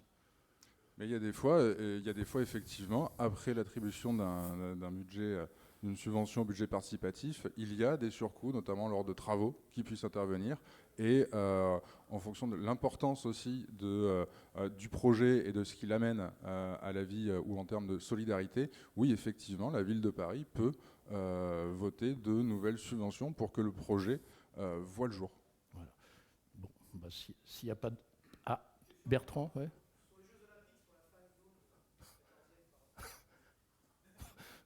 La fan zone du 14e. Alors l'espace qui sera au stade Elisabeth et où il y aura des animations durant la durée des JO. Voilà. Sinon, tu auras la ligne 13 entre Porte de Vanves et Gaîté où il y aura des animations quotidiennes aussi liées aux Jeux Olympiques. Alors, si tout le monde est d'accord, on passe au deuxième volet, alors qui est en termes de budget dans le premier tableau qui a été montré est le plus conséquent. Mais dans notre arrondissement, il n'est pas très conséquent puisqu'on n'était que sur le financement d'associations, on n'était qu'à 6,2 millions environ. Ça a été communiqué par tes services en toute transparence. Donc, ce que je comprends, je trouve que ça ne fait pas beaucoup. Il n'y a que 148 associations dans l'arrondissement qui bénéficient de subventions. Ben oui. Sur 2000, je ne sais pas combien il y en a 2500, 2800. Alors non, il y en a, oui, on peut dire qu'il y en a 2500. Déclarés, pas qui sont actives, mais déclarés. Après, voilà, dans ces 2800, il y en a un certain nombre qui ne sont pas actives, ou plus actives. Il y en a qui sont enregistrées auprès de l'AMVAC, qui sont inscrites auprès de l'AMVAC, et donc en général, sur des associations actives, on est à 650 aux alentours. Actives, dont 148 seulement subventionnés. Hein. Dont 148 seulement subventionnés, parce que le soutien financier n'est pas le seul soutien que la ville de Paris offre aux associations et que certaines associations ne demandent pas de financement. Parce qu'au niveau global, surtout Paris, alors je n'ai pas les chiffres sur le 14e, mais il y a environ 70% des demandes de subventions d'associations qui sont satisfaites par la ville de Paris. D'accord. Là, j'ai peut-être pas bien lu le tableau suivant. Je comprends que la mairie du 14e subventionne des associations qui ne sont pas dans le 14e. Alors non. Ah. Alors oui, parce que la subvention, elle touche... Pardon. La subvention, elle vaut pour une activité qui est faite dans le 14e à destination des habitants et des habitantes du 14e. D'accord. Et donc, il y a des associations qui peuvent faire des activités dans le 14e, mais pas que, dans plusieurs arrondissements de Paris. Du coup, c'est ça que recouvre le financement de financement multi-arrondissement. D'accord, voilà, ok. Après, j'avais une enveloppe, j'ai vu que statistiquement, alors je ne veux pas ennuyer tout le monde à faire défiler tout ça, voilà, si on l'a là. Donc, budget total 6,2 millions, bon, pour moi, ça n'a rien de choquant, je vais être clair. Montant moyen voté par dossier, 18 600 €. Voilà. Alors, c'est pas énorme, mais c'est pas négligeable non plus. Donc moi, en tant qu'habitant depuis plus de 20 ans du quartier, il y a une question que je me pose. Alors je vois tous les ans, il y a le forum des associations sur le parvis de la mairie, c'est magnifique. Tout le monde, il est beau, tout le monde est... pas financé par les subventions non, de la ville je ne parle de pas Paris, du financement dans ce cas-là, c'est pas le financement. C'est les images et la communication des associations. Et moi, je me dis... par rapport au nombre d'associations qui se prétendent faire tout un tas de choses, bah, moi, dans mon modeste coin, j'en entends jamais parler. Donc, est-ce qu'il n'y a pas un problème? Alors, je sais qu'il y a la maison des associations, ça je rappellerai en fin de plénière pour les liens utiles, qu'il y a ça, mais je trouve que pour autant d'associations qui consomment de l'argent public, je ne vois pas beaucoup de résultats dans ma vie quotidienne d'habitant du quartier. Alors, je vous pose la question, est-ce qu'il y a des gens ici, parmi nous, par exemple, qui seraient responsables d'une association et qui peuvent expliquer s'ils touchent des subventions, qu'est-ce qu'ils font comme activité à destination des habitants? Ça donne envie de venir se présenter, en tout cas. Alors, s'il n'y en a pas... Alors, s'il y en a qui ont des associations et qui ne touchent pas de subventions, ils peuvent le dire aussi. Hein. Par contre,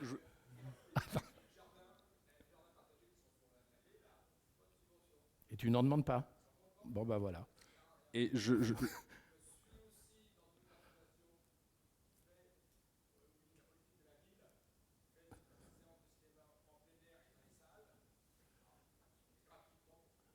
Ouais, d'accord. Non.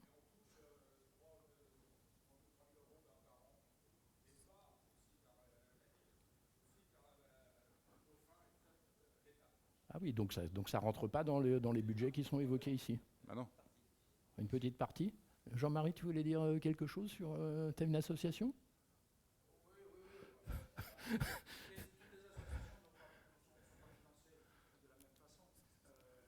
Là, on parle de celles, qu'on soit d'accord, qui toucheraient une vraie subvention de la mairie. Subvention, et j'en ai jamais demandé pour l'instant, parce qu'on vit sur d'autres fonds. Moi, je m'occupe d'une association qui fait de l'aide alimentaire dans le 14e. C'est la Banque alimentaire dans le 14e, qui couvre une grande partie du 14e. Surtout qu'il y a une autre association qui a plus de responsables, donc voilà, on essaye qu'elle redémarre. Donc on a repris leur activité, temporairement j'espère. Mais comme on parlait d'insertion, de précarité alimentaire, c'est vrai, ce sont des missions essentielles. Nous, chaque mercredi, on reçoit 140 familles, ça représente 400 bénéficiaires. Et on livre on leur distribue 1 tonne de nourriture tous les mercredis. Voilà, donc mais bon, effectivement, on a des fonds qui sont beaucoup de dons, notamment des dons lors du carême qui vient de se passer, et puisqu'on est rattaché au centre paroissial de Saint-Pierre-de-Montrouge, où on a nos stocks là, et tout ça, c'est pas des... On n'a pas besoin, pour l'utilisation de nos locaux, ils sont mis gracieusement à notre bénéfice. Donc, voilà. Donc, par contre, c'est beaucoup de bénévoles, ça c'est sûr. C'est beaucoup de bénévoles au moment de la collecte. Tiens, un petit appel. Vas-y. Celle du mois de mai, on la fait pas. Ça coûte rien la mairie en plus. Non, c'est tout. Celle du mois de mai, on la fait pas. Mais lisez bien, il y a une collecte au mois de mai, comme tous les ans. Il y a beaucoup moins d'associations qui la font. Mais donc, il y a peut-être plus à donner, puisque justement, il y aura moins de présentes. Nous, on fait toujours celle qui est la plus importante, qui est fin novembre. Fin novembre, on a récolté 17,8 tonnes dans les magasins du 14e arrondissement. Qu'on stocke chez nous, c'était Raconterie, qu'on stocke. C'est 250 bénévoles qui sont mobilisés pendant 2 jours. C'est 5 semaines on temps plein à organiser, c'est-à-dire les miennes de semaine. Voilà. Et voilà, donc voilà, et ça convient et ça couvre 35% de nos besoins de distribution aux personnes que je viens de vous indiquer. Donc c'est essentiel. Donc il y a les Restos du Cœur, il y a tout ça. Les banques alimentaires, c'est aussi essentiel. Elles couvrent à peu près la moitié des besoins alimentaires en France. Hein, voilà. Donc voilà. Merci. Comme ça, j'ai passé mon message. Eh ben, Jean-Marie, c'est très intéressant, je ne le savais pas. Et je t'invite, si les personnes de ce soir sont d'accord, à nous faire savoir à l'avance quand ça sera organisé de nouveau, puis que tu donnes le nom de l'association et comment on reconnaît les gens en magasin. Pour répondre à ta question, c'est pas parce qu'on ne connaît pas ce que font les associations qu'elles font rien. C'est pas qu'elles font rien, c'est qu'elles ne communiquent pas sur ce qu'elles font. Elles sont connues dans le cercle dans lequel elles interviennent. Tu prends l'exemple de l'association Yachad, c'est quand même, tu connais pas, mais les gens qui sont concernés par l'association Yachad, qui s'occupent notamment des foyers monoparentaux, ils font des actions extraordinaires. Tu as Môme Dido qui s'occupe des enfants. Bon, c'est à nous aussi d'aller voir dans la liste des associations pour savoir quelles sont leurs activités. On ne va pas aller communiquer par toutes les associations, nous inonder de leur activité. Si tu veux en savoir, tu vas voir sur la liste des associations. Moi, je soumets la réflexion à Elliot qui représente l'équipe municipale. Je trouve ça dommage. Et si effectivement il y a des gens qui sont porteurs de projets intéressants, qui bénéficient à des catégories de gens pour qui la vie n'est pas facile et qui sont défavorisés, ça doit, à la limite c'est peut-être le rôle de la mairie, de communiquer dessus à l'intention de l'ensemble des habitants. Mais on communique là-dessus aussi. Alors vous n'êtes pas inscrit à la newsletter de la mairie. Ah, mais c'est pour ça aussi, si vous ne suivez pas les réseaux. Et combien il y a d'inscrits à la newsletter de la mairie, Elliot? Mais que 10 000, c'est pour ça, il faut tous vous inscrire combien sur cette newsletter. Combien il y a d'habitants dans le 14e? Eh bien oui, 140 000, c'est pour ça. Voilà. Et c'est pour ça. Donc il y a vraiment un boulot de communication qui doit être fait. Mais bien sûr, c'est parce que nous, après aussi, on fait moins de journaux municipaux pour faire plus de politique publique. Voilà. Plus de politique publique au service des habitants et des habitantes. Voilà. Financement de la petite enfance, financement des associations aussi, parce que c'est pas que des dépenses, c'est pas que des dépenses en fait de budget, c'est aussi des actions qui sont réalisées concrètement sur le terrain. Alors, j'ai pas de subvention de la ville de Paris, mais c'est les collectes alimentaires, c'est l'accueil au sein de bagageries des personnes sans abri, c'est le financement aussi de la protection civile qui vient en aide aux personnes qui sont en situation de sans-abrisme. Voilà, c'est tout ça. J'ai juste une question avant. Elliot, par rapport au tableau qui est là, moi je suis béotien, est-ce que tu peux nous expliquer au niveau des directions parce que DFPE, je vois que c'est le plus important en termes de décision et d'attribution. C'est ce que je disais tout à l'heure, c'est la petite enfance, c'est la direction de la petite enfance. D'accord. Donc c'est le financement principalement des crèches aussi associatives. Après, tu as la DAC, voilà. D'accord. La DAE, c'est la direction de l'entrepreneuriat, de l'attractivité économique, pardon. La DASCO, c'est les affaires scolaires. La DAZES, j'ai oublié. C'est la DSOL. C'est la DSOL. La DDCT, c'est la délégation citoyen et citoyenne. Territoire. DEV, c'est l'espace public. D'accord. DJS, c'est les sports. C'est la propreté. DPMP, c'est la police municipale. DSOL, c'est avec chaque DVD, c'est la voirie. D'accord. Bon, bah, écoute, merci pour les explications. Moi, je m'interrogeais. Effectivement, ça fait sens que la petite enfance ait des grosses enveloppes pour rebondir. Je concède que c'est tout à fait normal. Mais je concède que c'était un petit peu abrupt d'avoir quand tous on ces voit ça acronymes. comme ça, oui. Je me suis dit la même chose en arrivant en 2020. Voilà, que les acronymes à la ville de Paris, c'était quelque chose. Voilà. Bon, bah alors, est-ce que maintenant il reste, moi j'ai plus de questions particulières. Toi, effectivement, tu veux, vas-y. Vas-y. J'ai été pendant 13 ans au conseil de quartier. J'étais pendant 13 ans au conseil de quartier et à chaque fois, on présentait des associations du quartier à chaque réunion.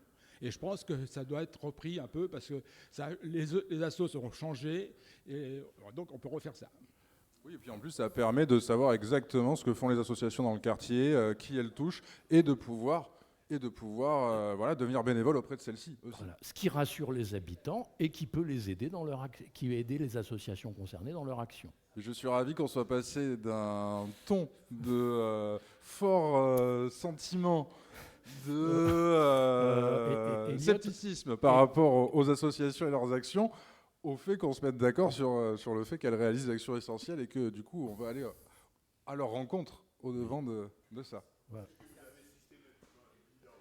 Oui, comme pour les budgets participatifs, les structures associatives doivent fournir un rapport d'activité. C'est demandé chaque année pour chaque subvention. Et est-ce qu'il est accessible? Bien sûr, parce qu'en fait, s'il n'y a pas de bilan, non, ça, il n'est pas accessible en open data. C'est dommage. Et quelle est la proportion? Parce qu'il y a quelques années, je vais le dire là, ce n'est pas un scoop, puisque la presse nationale s'en est emparée, au niveau de la ville de Paris dans son ensemble, il paraissait qu'un pourcentage énorme d'associations ne rendaient pas de rapport d'activité. Je ne l'ai pas inventé. Alors, voilà. Ça dépend aussi en termes d'obligations légales, parce qu'en dessous d'un certain niveau de subvention, il n'y a pas de rapport d'activité quel est le seuil présenté. Il est en dessous de, et là pour vous répondre, 100 000 Monsieur Bourdin. 200 000 Non, il est en dessous de 20 ou 12 000 euros, je crois. Mais ce serait bien. Non, ça serait bien, je pense que vous mettiez un peu la pression aux dirigeants d'associations pour fournir des éléments quand même qui justifient leur activité. Il y a toujours un bilan qui est réalisé de l'utilisation de la subvention aussi, et ça qui est transmis à la ville de Paris. S'il n'y a pas de bilan, la ville... Elle coupe la subvention. Oui. Bon. Non. Comme il y en a qui ne sont pas d'accord. Tu veux dire quelque chose, Daniel? Voilà. Mais ça vaut peut-être la peine de réfléchir. Non, mais écoute, Elliot, ça vaut peut-être la peine de réfléchir pour les associations les plus significatives à avoir un rapport un peu sous forme rédactionnelle de l'activité et de leur réalisation accessible aux habitants. Mais beaucoup d'associations, de grosses associations, ont ça aussi. Après, sur les sur les plus petites associations, je veux dire aussi, on peut leur demander effectivement, mais comme ce sont souvent des petites associations avec des subventions, parce que là, il y a le montant moyen, 18 000 €, je veux dire, il faut le mettre en regard aussi des 3 millions qui financent la DFPE, donc il est quand même beaucoup plus bas, et qu'on est plus sur des montants qui sont aux alentours de 5 000 € dans l'arrondissement, sur la plupart. Et que du coup, ces associations qui ont aussi, qui fonctionnent avec des bénévoles, pas d'équipes salariées, et que ce temps aussi de travail, de rédaction, de rapports aussi financiers et tout, qui demande une expertise, il est énorme aussi, et que pour beaucoup de petites associations, il est là le frein aussi dans le développement de ces outils-là, c'est qu'on privilégie les actions qu'on va faire sur le terrain à destination des adhérents ou des habitants plutôt que celui-là. Mais par contre, toutes les subventions que la ville de Paris accorde, les associations sont dans l'obligation de fournir un bilan de l'utilisation de cette subvention sur l'année, ainsi qu'un budget prévisionnel. Très bien. Tu veux commenter le dernier graphique? Parce que moi, c'est pas ma tasse de thé, différence d'attribution entre fonctionnement, investissement, puisque c'est un peu le même cas dans le conseil de quartier, d'ailleurs, les budgets. Quelle est la différence d'affectation des fonds dans ces cas-là? L'affectation des fonds pour le fonctionnement, c'est-à-dire que ça va être, par exemple, pour les associations qui ont des salariés, ça va être de payer les salaires, ça va être de payer le bail, enfin le loyer, finalement, quand on a des locaux, et les investissements, ça va être l'achat de matériel ou de fourniture ou la réalisation de travaux. Voilà. D'accord. Par exemple. Bon, je crois et là, je pense que... Oui.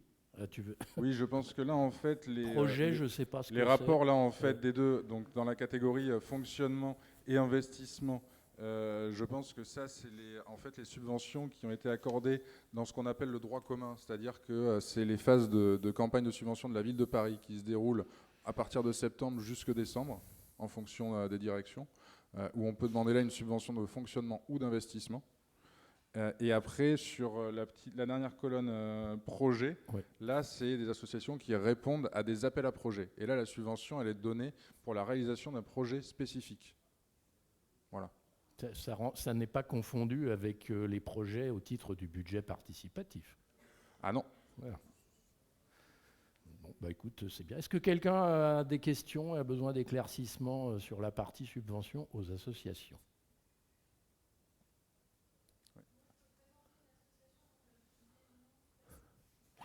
Micro.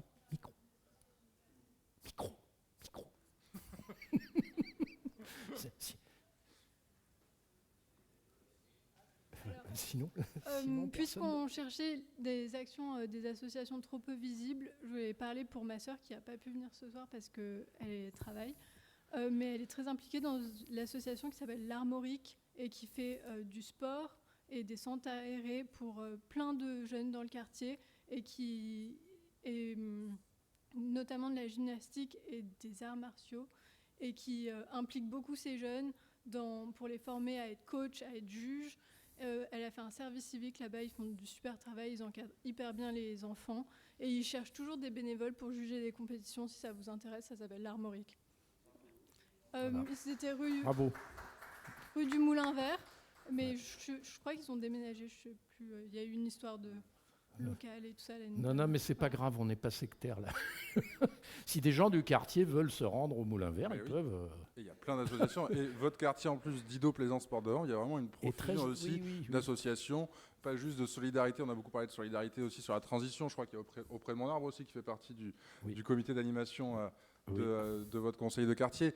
Mais il y a aussi plein d'associations sportives, voilà, avec beaucoup d'équipements aussi dans le quartier. Donc le basket Paris 14, CA Paris 14, voilà, et j'en passe. Beaucoup, et je m'en excuse de ne pas toutes les citer. Mais bon, voilà. Bon, apparemment, je pense que pour les deux gros sujets, on a fait le tour. Donc, à l'ordre du jour, si on a une transition, je crois que Jean-Marie, tu veux nous parler d'embellir Paris. Merci, Elliot. Merci.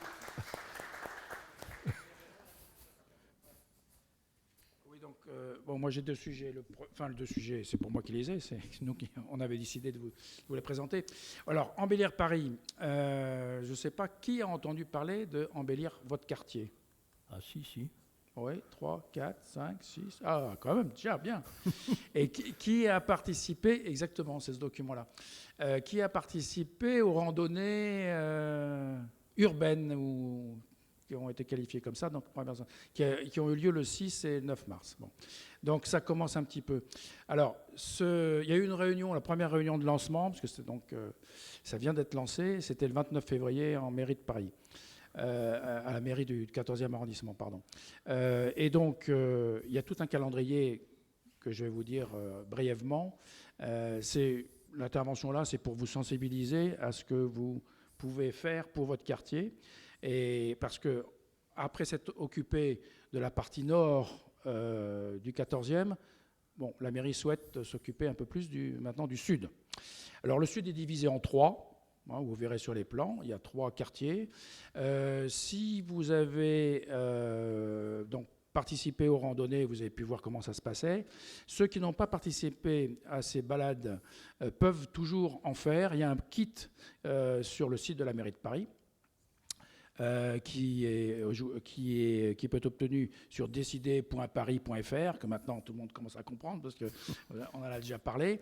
Et si vous voulez participer et activement, notamment à la première réunion, vous avez l'adresse mail, vous envoyez un petit mail à embellir@paris.fr.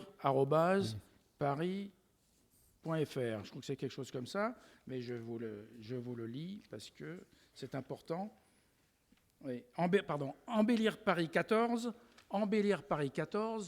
ça se tient à tout, @paris.fr. Et Eric a sorti un QR code qui est disponible là-bas, que Cadet tient dans sa main. Donc vous pouvez prendre le QR code, flasher le QR code pour arriver. Voilà. Alors dessus, vous allez avoir effectivement un kit qui va vous aider en fonction de votre quartier voilà, à faire des propositions. Le timing. Donc, on est en plein dedans la première phase, c'est-à-dire que de mars à juin 2024. Donc il y a eu le lancement, il y a la construction du programme. C'est filmé. Donc c'est justement recueillir l'avis des personnes qui habitent le quartier. Il y aura une réunion, alors c'est important pour vous qui souhaitez y participer, il y a une restitution à un moment donné, je vais vous donner la date. Après, il y a une réunion publique en septembre 2024.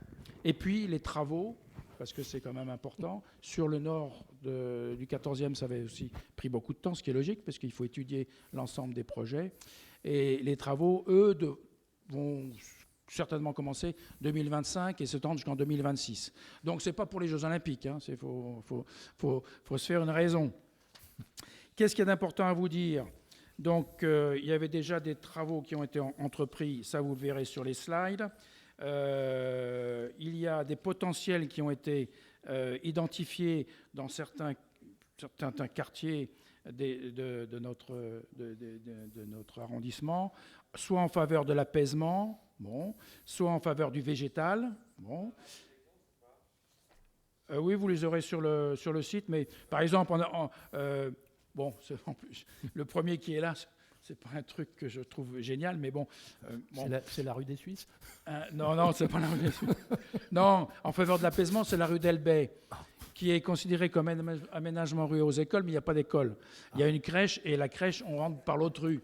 Donc, bon, voilà. Mais bon, il faut en rigoler, quoi, c'est tout. Mais c'est... Voilà. Donc ça, c'est effectivement, pour l'instant, elle est fermée et c'est un potentiel parce que justement, je suppose que la mairie veut recueillir vos avis, au moins ceux qui habitent dans cette rue-là et à côté, pour savoir quoi en faire. Je suppose que vous en avez une idée, mais bon. Ouais. Donc c'est la bonne, on a toujours une petite idée. Et puis, en faveur du végétal, il y a la rue Bardinet, il y a un certain nombre de placettes. Voilà. Végétaliser la rue des plantes. Aménager, végétaliser la rue des plantes. Bon, why not? Rue des Plantes qui a reçu quand même pas mal de trafic depuis la mise en sens unique de l'avenue Général Leclerc. Bon, il y a une réunion lundi soir, tiens, en passant, pour ceux qui sont intéressés sur l'avenue Général Leclerc, puisque pour l'instant, les travaux sont en cours et le but, c'est de faire 2 voies montantes dans Paris, pas de voie descendante. Donc, dès maintenant, le trafic est reporté sur l'avenue Jean Moulin, essentiellement sur Jean Moulin et accessoirement sur Rue des Plantes. Voilà, donc ceux qui sont intéressés par cette question... Voilà. Restitution d'études qui est de report, on va dire. C'est marqué impact, mais on m'a déjà dit que ce n'était pas impact, c'était report. Mais bon, dans la convocation, c'est marqué impact. Bon, mais ce n'est pas une étude d'impact, ça c'est sûr. Hein? Voilà. Oui, c'est à l'annexe. C'est à l'annexe. La mairie annexe, absolument. C'est la mairie annexe. Il y a un projet, oui, sur la mairie annexe. Alors, il y a, en plus des randonnées urbaines, des points participatifs. Il y en a un il n'y en a aucun qui est passé. Il y en a un sur le marché Brune le 21 mars. Il y en a un sur le marché Villemain le 27 mars. Et il y en a un autre sur le marché Jourdan le 3 avril. Ça, vous l'aurez bien sûr sur les slides si vous voulez. Et puis, important, là c'est pour inscription. Donc c'est là où il faut envoyer un mail à embellir paris14@paris.fr. Il y a des ateliers de concertation sur inscription avec 3 secteurs, Porte de Vanves, Didot, Jean Moulin, Montsouris. Voilà. Donc, c'est à des dates différentes, le 4 avril, le 25 avril et le 24 avril. Donc, notez pas toutes ces dates-là. Si ça vous intéresse, là, on est juste là pour vous informer. Si ça vous intéresse, allez sur le site, regardez la petite brochure et vous allez voir toutes les dates qui sont indiquées. Voilà. Je crois que je ne vais pas vous en dire plus parce que si c'est déjà bien, comme tu dis, voilà. Sachant qu'il y a un certain nombre de projets qui sont hors embellir Paris 14. L'avenue Général Leclerc dont on a parlé, c'est en dehors. L'avenue Jean Moulin, c'est questionnable d'après les réunions que j'ai eues. Bon, pour l'instant, ce n'était pas dedans. Bon, mais peut-être que ça sera traité à part avec l'avenue Général Leclerc. À voir, vous allez voir dans les réunions qu'il y aura. Voilà. Et puis la porte d'Orléans en tant que telle. La porte d'Orléans, c'est un problème complètement à part qui nécessite des études particulières, voilà, notamment parce que ça implique la RATP, ça implique beaucoup de choses. Voilà. Donc, voilà. Alors, je veux bien prendre des questions. Moi, je ne défends pas plus.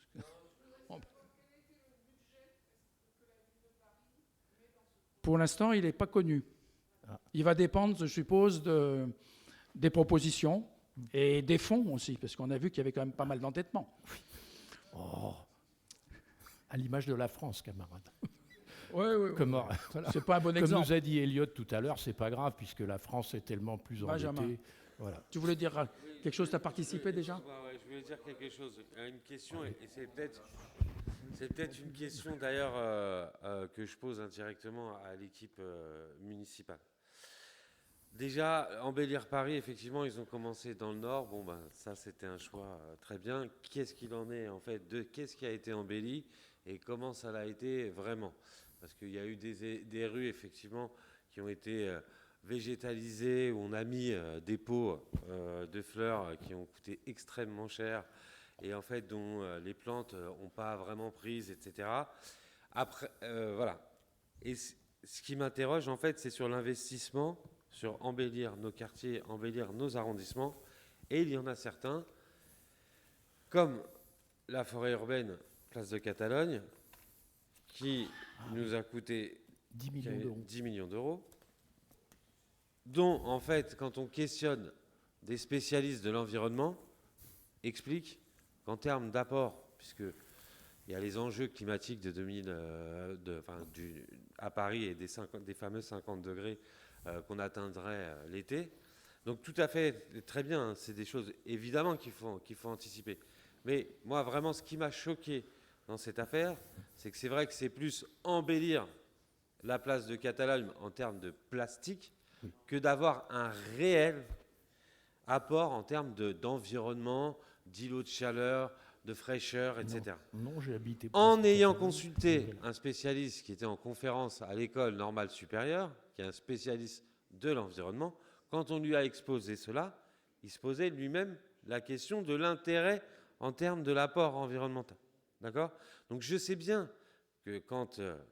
alors, on a eu un chant la dernière fois de monsieur Guillaume Durand, dont c'est la spécialité, dont c'est le métier, qui nous a donc exposé tous les bienfaits en fait, de cette forêt, et qu'évidemment, qu'il y avait eu des études préalables et des spécialistes qui avaient étudié ça et qui avaient donné des conclusions, et justement, il se basait sur ces études pour justifier l'installation de ces forêts urbaines. Non. Ah oui, oui. Du coup, je ne sais pas si tout le monde voit bien ce qu'était la place de Catalogne avant les travaux. Oui. Hein, ouais, voilà, une fontaine qui ne fonctionnait pas depuis très longtemps et qui était entièrement minérale, avec des immeubles en plus assez clairs, et que quand on passe dessus en plein été, pour y être passé en plein été, c'est vrai que c'est un petit peu une traversée du désert quand même. Hein. Il fait chaud et ça se répercute sur les rues adjacentes aussi. Et en termes du coup quand on a plus de chaleur, parce que c'est très minéral, donc ça emmagasine, avec de la circulation aussi, parce qu'on a quand même des grands axes qui passent par là, qui traversent Paris, on a une pollution qui est plus importante encore. Et que autour, alors je sais qu'il y a beaucoup de bureaux, ils sont plus du côté 15e, mais du côté 14e, il y a des logements. Et du coup, effectivement, cette forêt elle va faire beaucoup d'apports immédiats pour les habitants qui sont autour aussi. Et elle va réduire aussi la chaleur dans les rues adjacentes. Et ça, oui, c'est hyper important parce que ces gros îlots de chaleur-là, finalement, il faut qu'on arrive à s'en débarrasser dans Paris. Parce que, je le disais en introduction, quand on va avoir une ville à 50 degrés, en fait, on va avoir une chaleur là sur le béton qui va se dégager, comme on peut en avoir des fois à République, qui est un autre point de chaleur. Quand on calcule là, c'est 60-70 degrés quand le soleil tape directement. Ça ne veut pas dire que c'est la chaleur ambiante quand on marche, hein, mais sur le sol, c'est ça. Donc, et alors après, on peut faire un combat de spécialistes de l'environnement, hein, mais il y a plein de spécialistes et les avis, effectivement, peuvent diverger. Mais en tout cas, il y a quand même un consensus pour dire que si on veut réduire un îlot de chaleur et qu'on passe d'une place tout à fait minérale et qu'on met des espèces herbacées et des arbres, ça réduit aussi la chaleur, ça absorbe le carbone et ça réduit la pollution. Et ça réduit aussi la pollution sonore in fine également.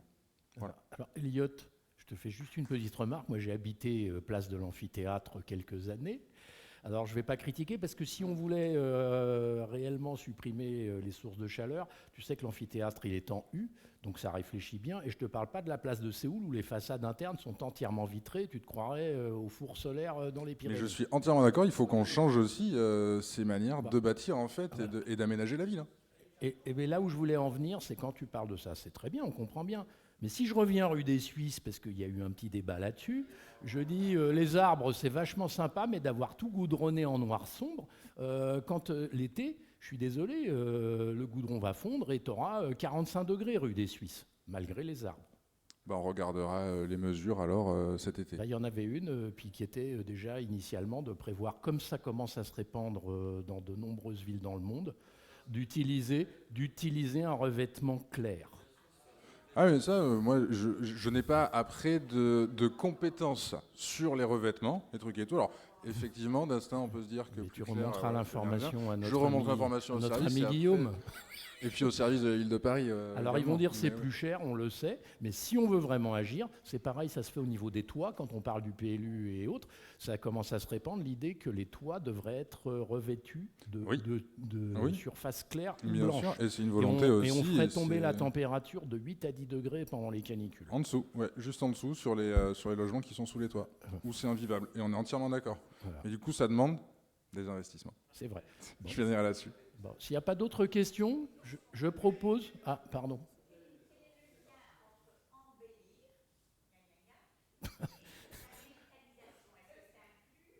Ah bah oui. Ah oui.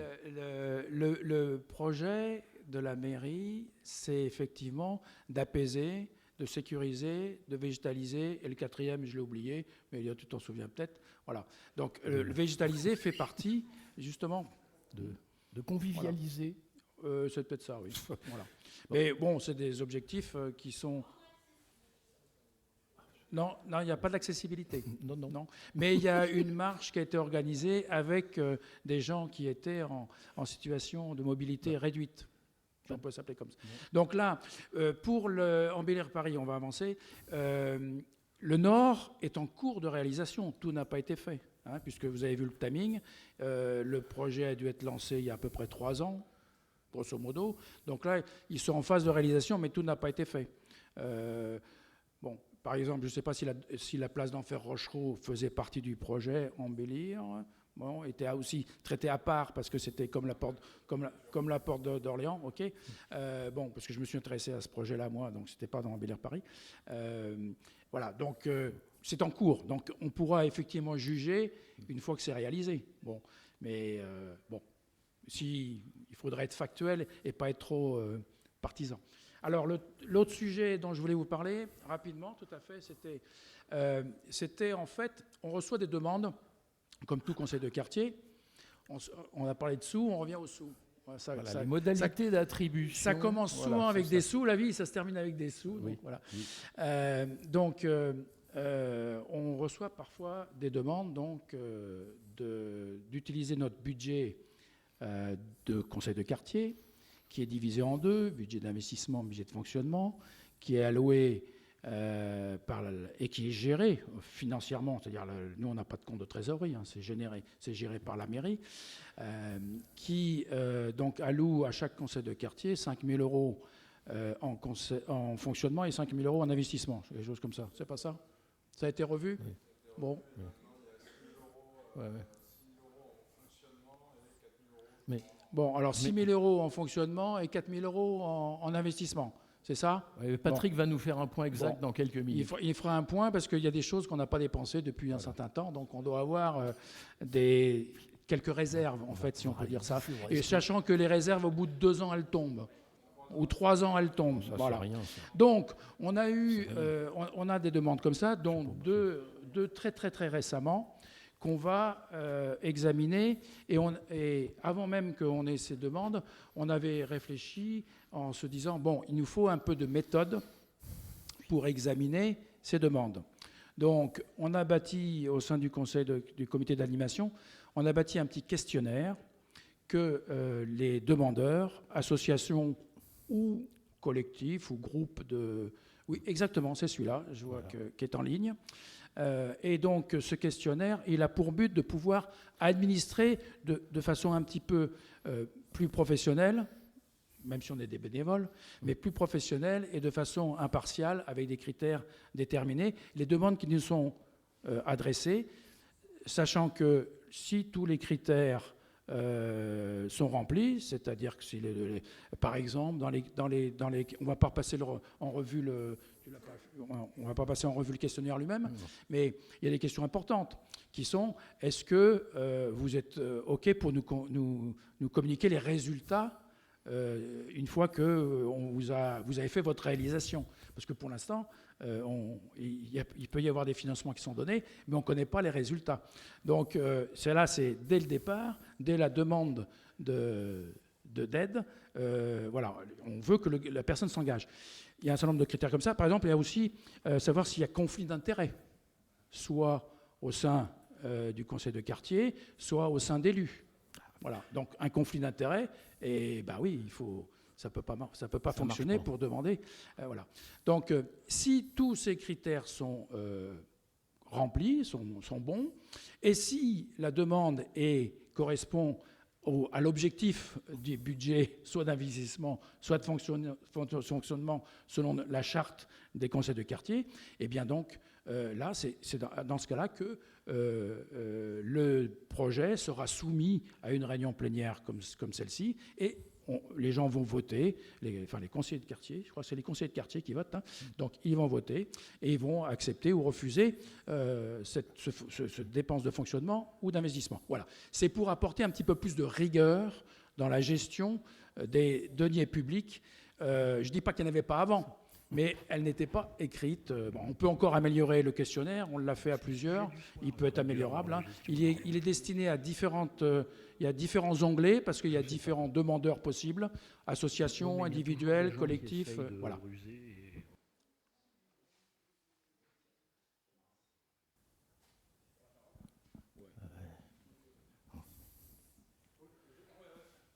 On a rempli le questionnaire, là, il y a 6 pages. Oui. Hein, je siège, moi, au FPH. Dans le micro, la demande de micro. Il y a 6 pages à remplir. Oui. Je siège en tant qu'au FPH, c'est-à-dire Fonds de participation des habitants. Ça tient sur un recto verso. Bah, ça les regarde, mais nous, on tient à ce qu'un bon usage soit fait de l'argent public. C'était le thème de la réunion de ce soir. Quand on voit 6 pages à remplir, c'est Dauphin, en fait, il a la moins hein, au niveau de la demande de subvention. À Dauphin, il y a la moins de pages.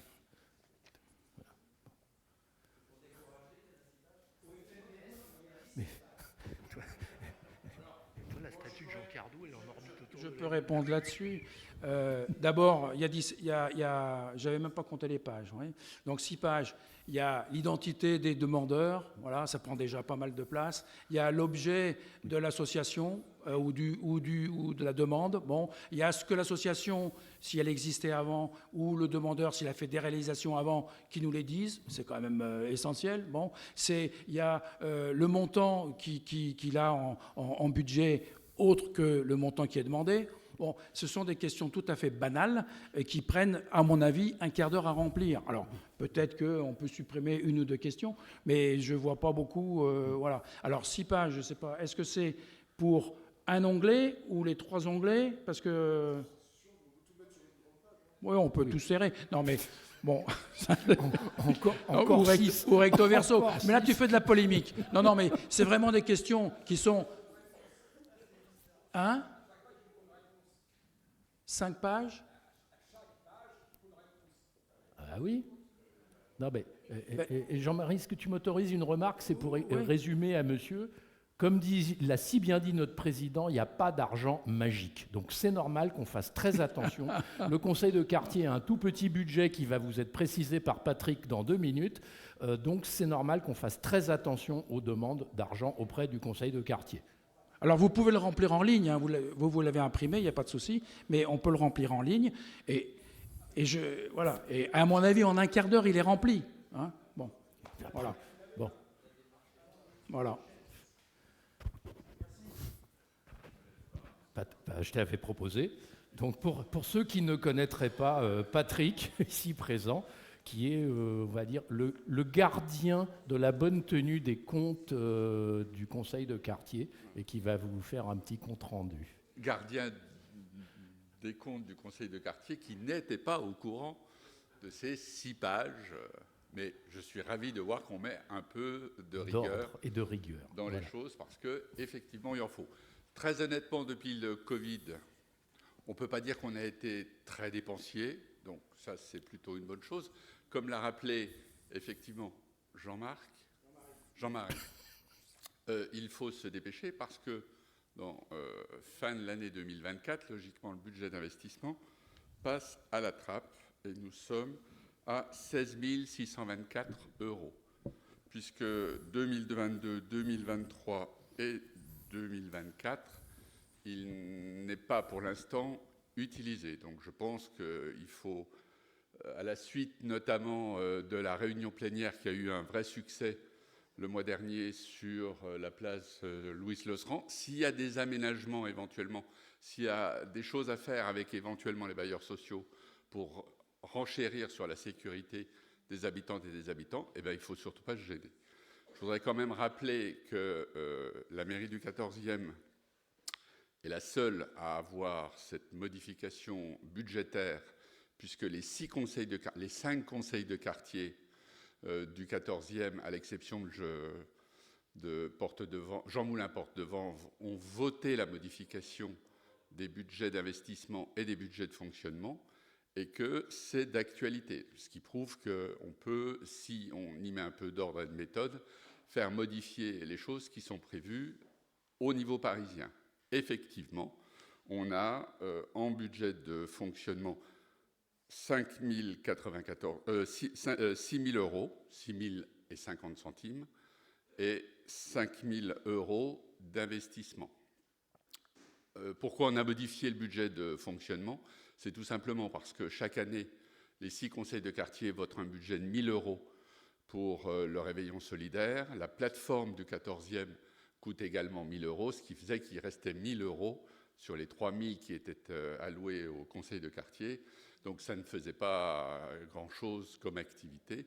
Donc voilà, collectivement, nous avons 2 000 euros de plus et le budget d'investissement a été légèrement réduit pour tenir compte de la comptabilité et du fait qu'on n'amortit plus l'investissement. Donc on a 5 094 euros. Il va falloir effectivement se dépêcher parce que je pense sincèrement, et ça nous avait été reconfirmé, que le budget serait coupé. Je pense qu'il faudra quand même revoir, à mon avis, la façon dont on vote sur la charte, parce que le vote est ouvert à l'ensemble des habitantes et des habitants. Bon, on est 140 000, donc quand on voit qu'il y en a 20 qui votent, le pourcentage n'est pas élevé.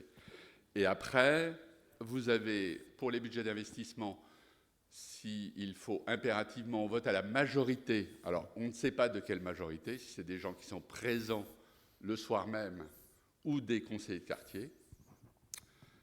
Et les résultats de ces votes ne sont jamais publiés.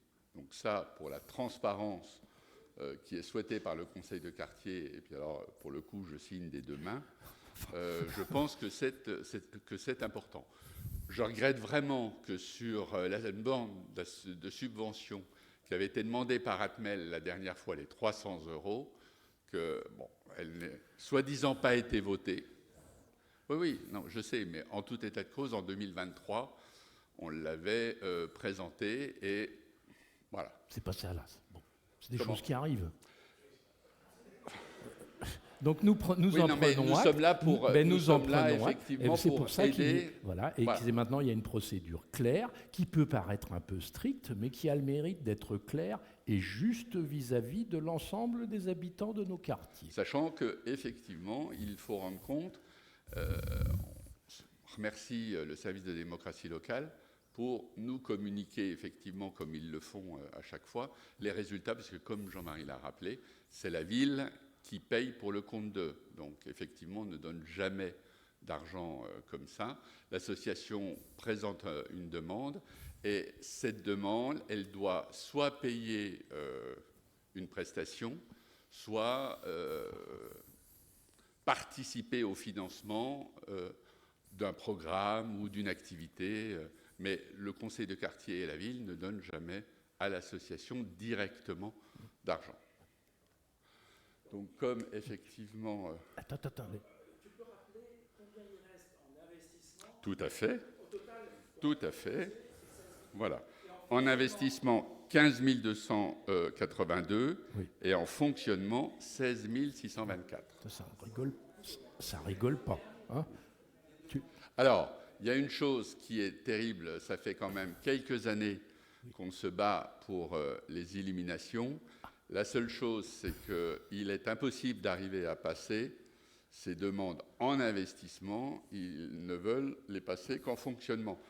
Alors, la mairie de Paris, puisqu'on proposait depuis un certain temps qu'on puisse éliminer des parties du 14e au niveau du conseil de quartier, on n'y est jamais arrivé parce que, bien évidemment, c'est une demande de subvention.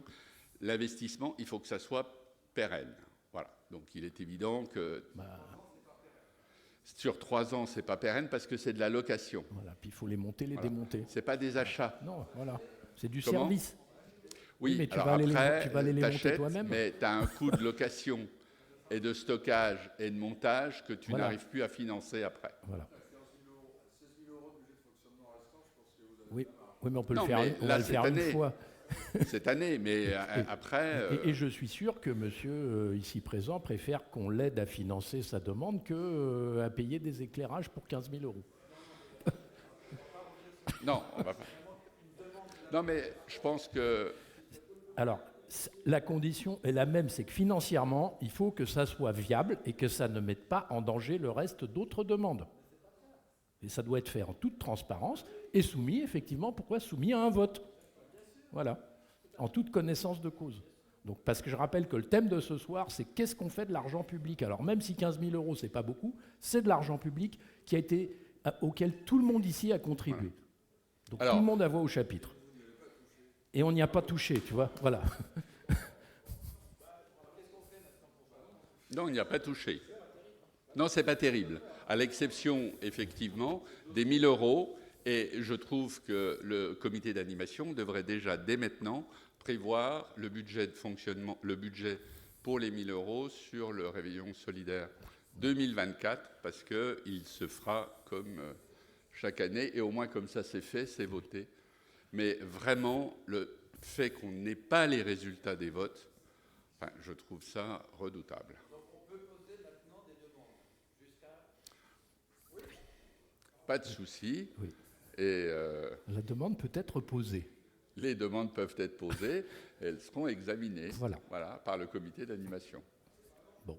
Tu voulais ajouter un petit truc sur autre chose? Moi, je voudrais juste rappeler que notre conseil de quartier, c'est quand même illustré par son absence au niveau de la modification du PLU, qui est quand même quelque chose qui n'intéresse pas grand monde, mais qui a eu un impact sur la vie des habitantes et des habitants pendant au moins 20 ans. On a quelque chose qui va se rajouter très prochainement, c'est le plan climat pour Paris. Alors, il est évident que ça ne va pas concerner tout le monde, mais ça serait quand même bien qu'il y ait quelques habitantes et habitants du quartier d'Ido, Plaisance, Porte-de-Vence qui s'y intéressent, qui s'y mobilisent, parce que d'autres quartiers du 14e sont nettement plus actifs. Et sur ces sujets transverses, on initie la notion de travail en commun avec les 6 conseils.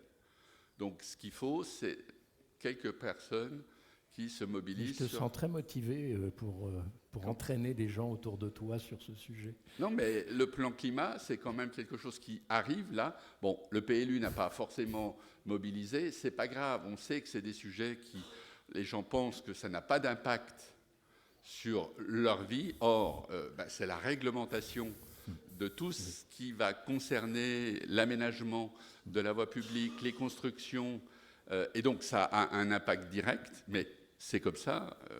On a une autre option qui est effectivement de s'interroger sur le plan climat, qui va lui aussi conditionner notre vie de 14e pendant un certain nombre d'années. Donc, mobilisons-nous.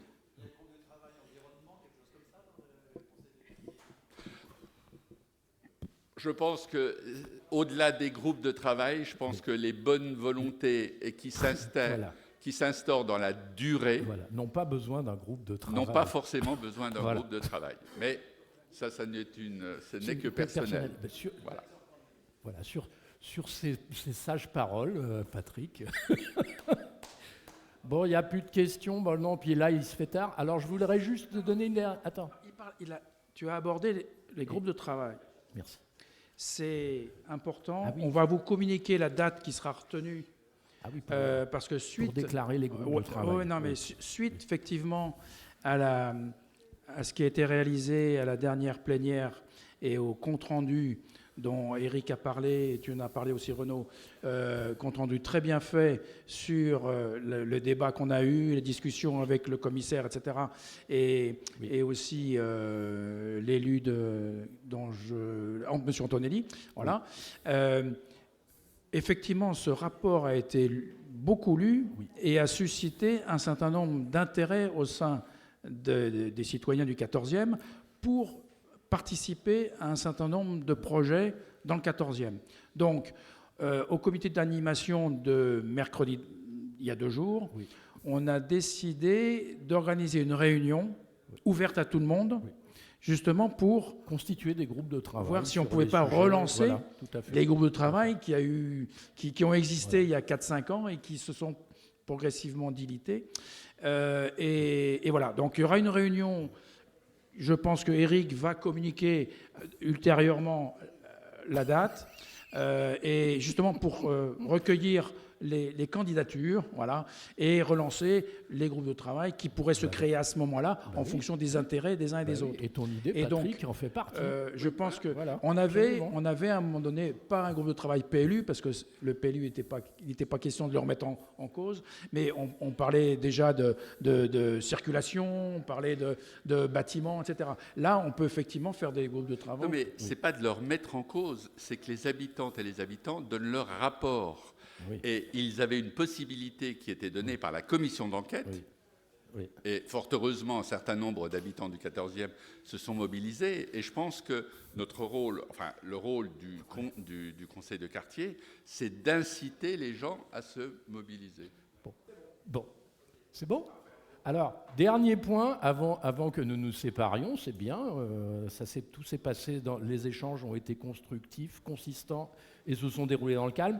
Le tableau que vous voyez là vous recevrez, pour ceux qui reçoivent et qui souhaitent recevoir les communications par email, contiendra tous les liens qui vous permettent d'accéder à tous les documents accessibles publiquement concernant les sujets que nous avons abordés.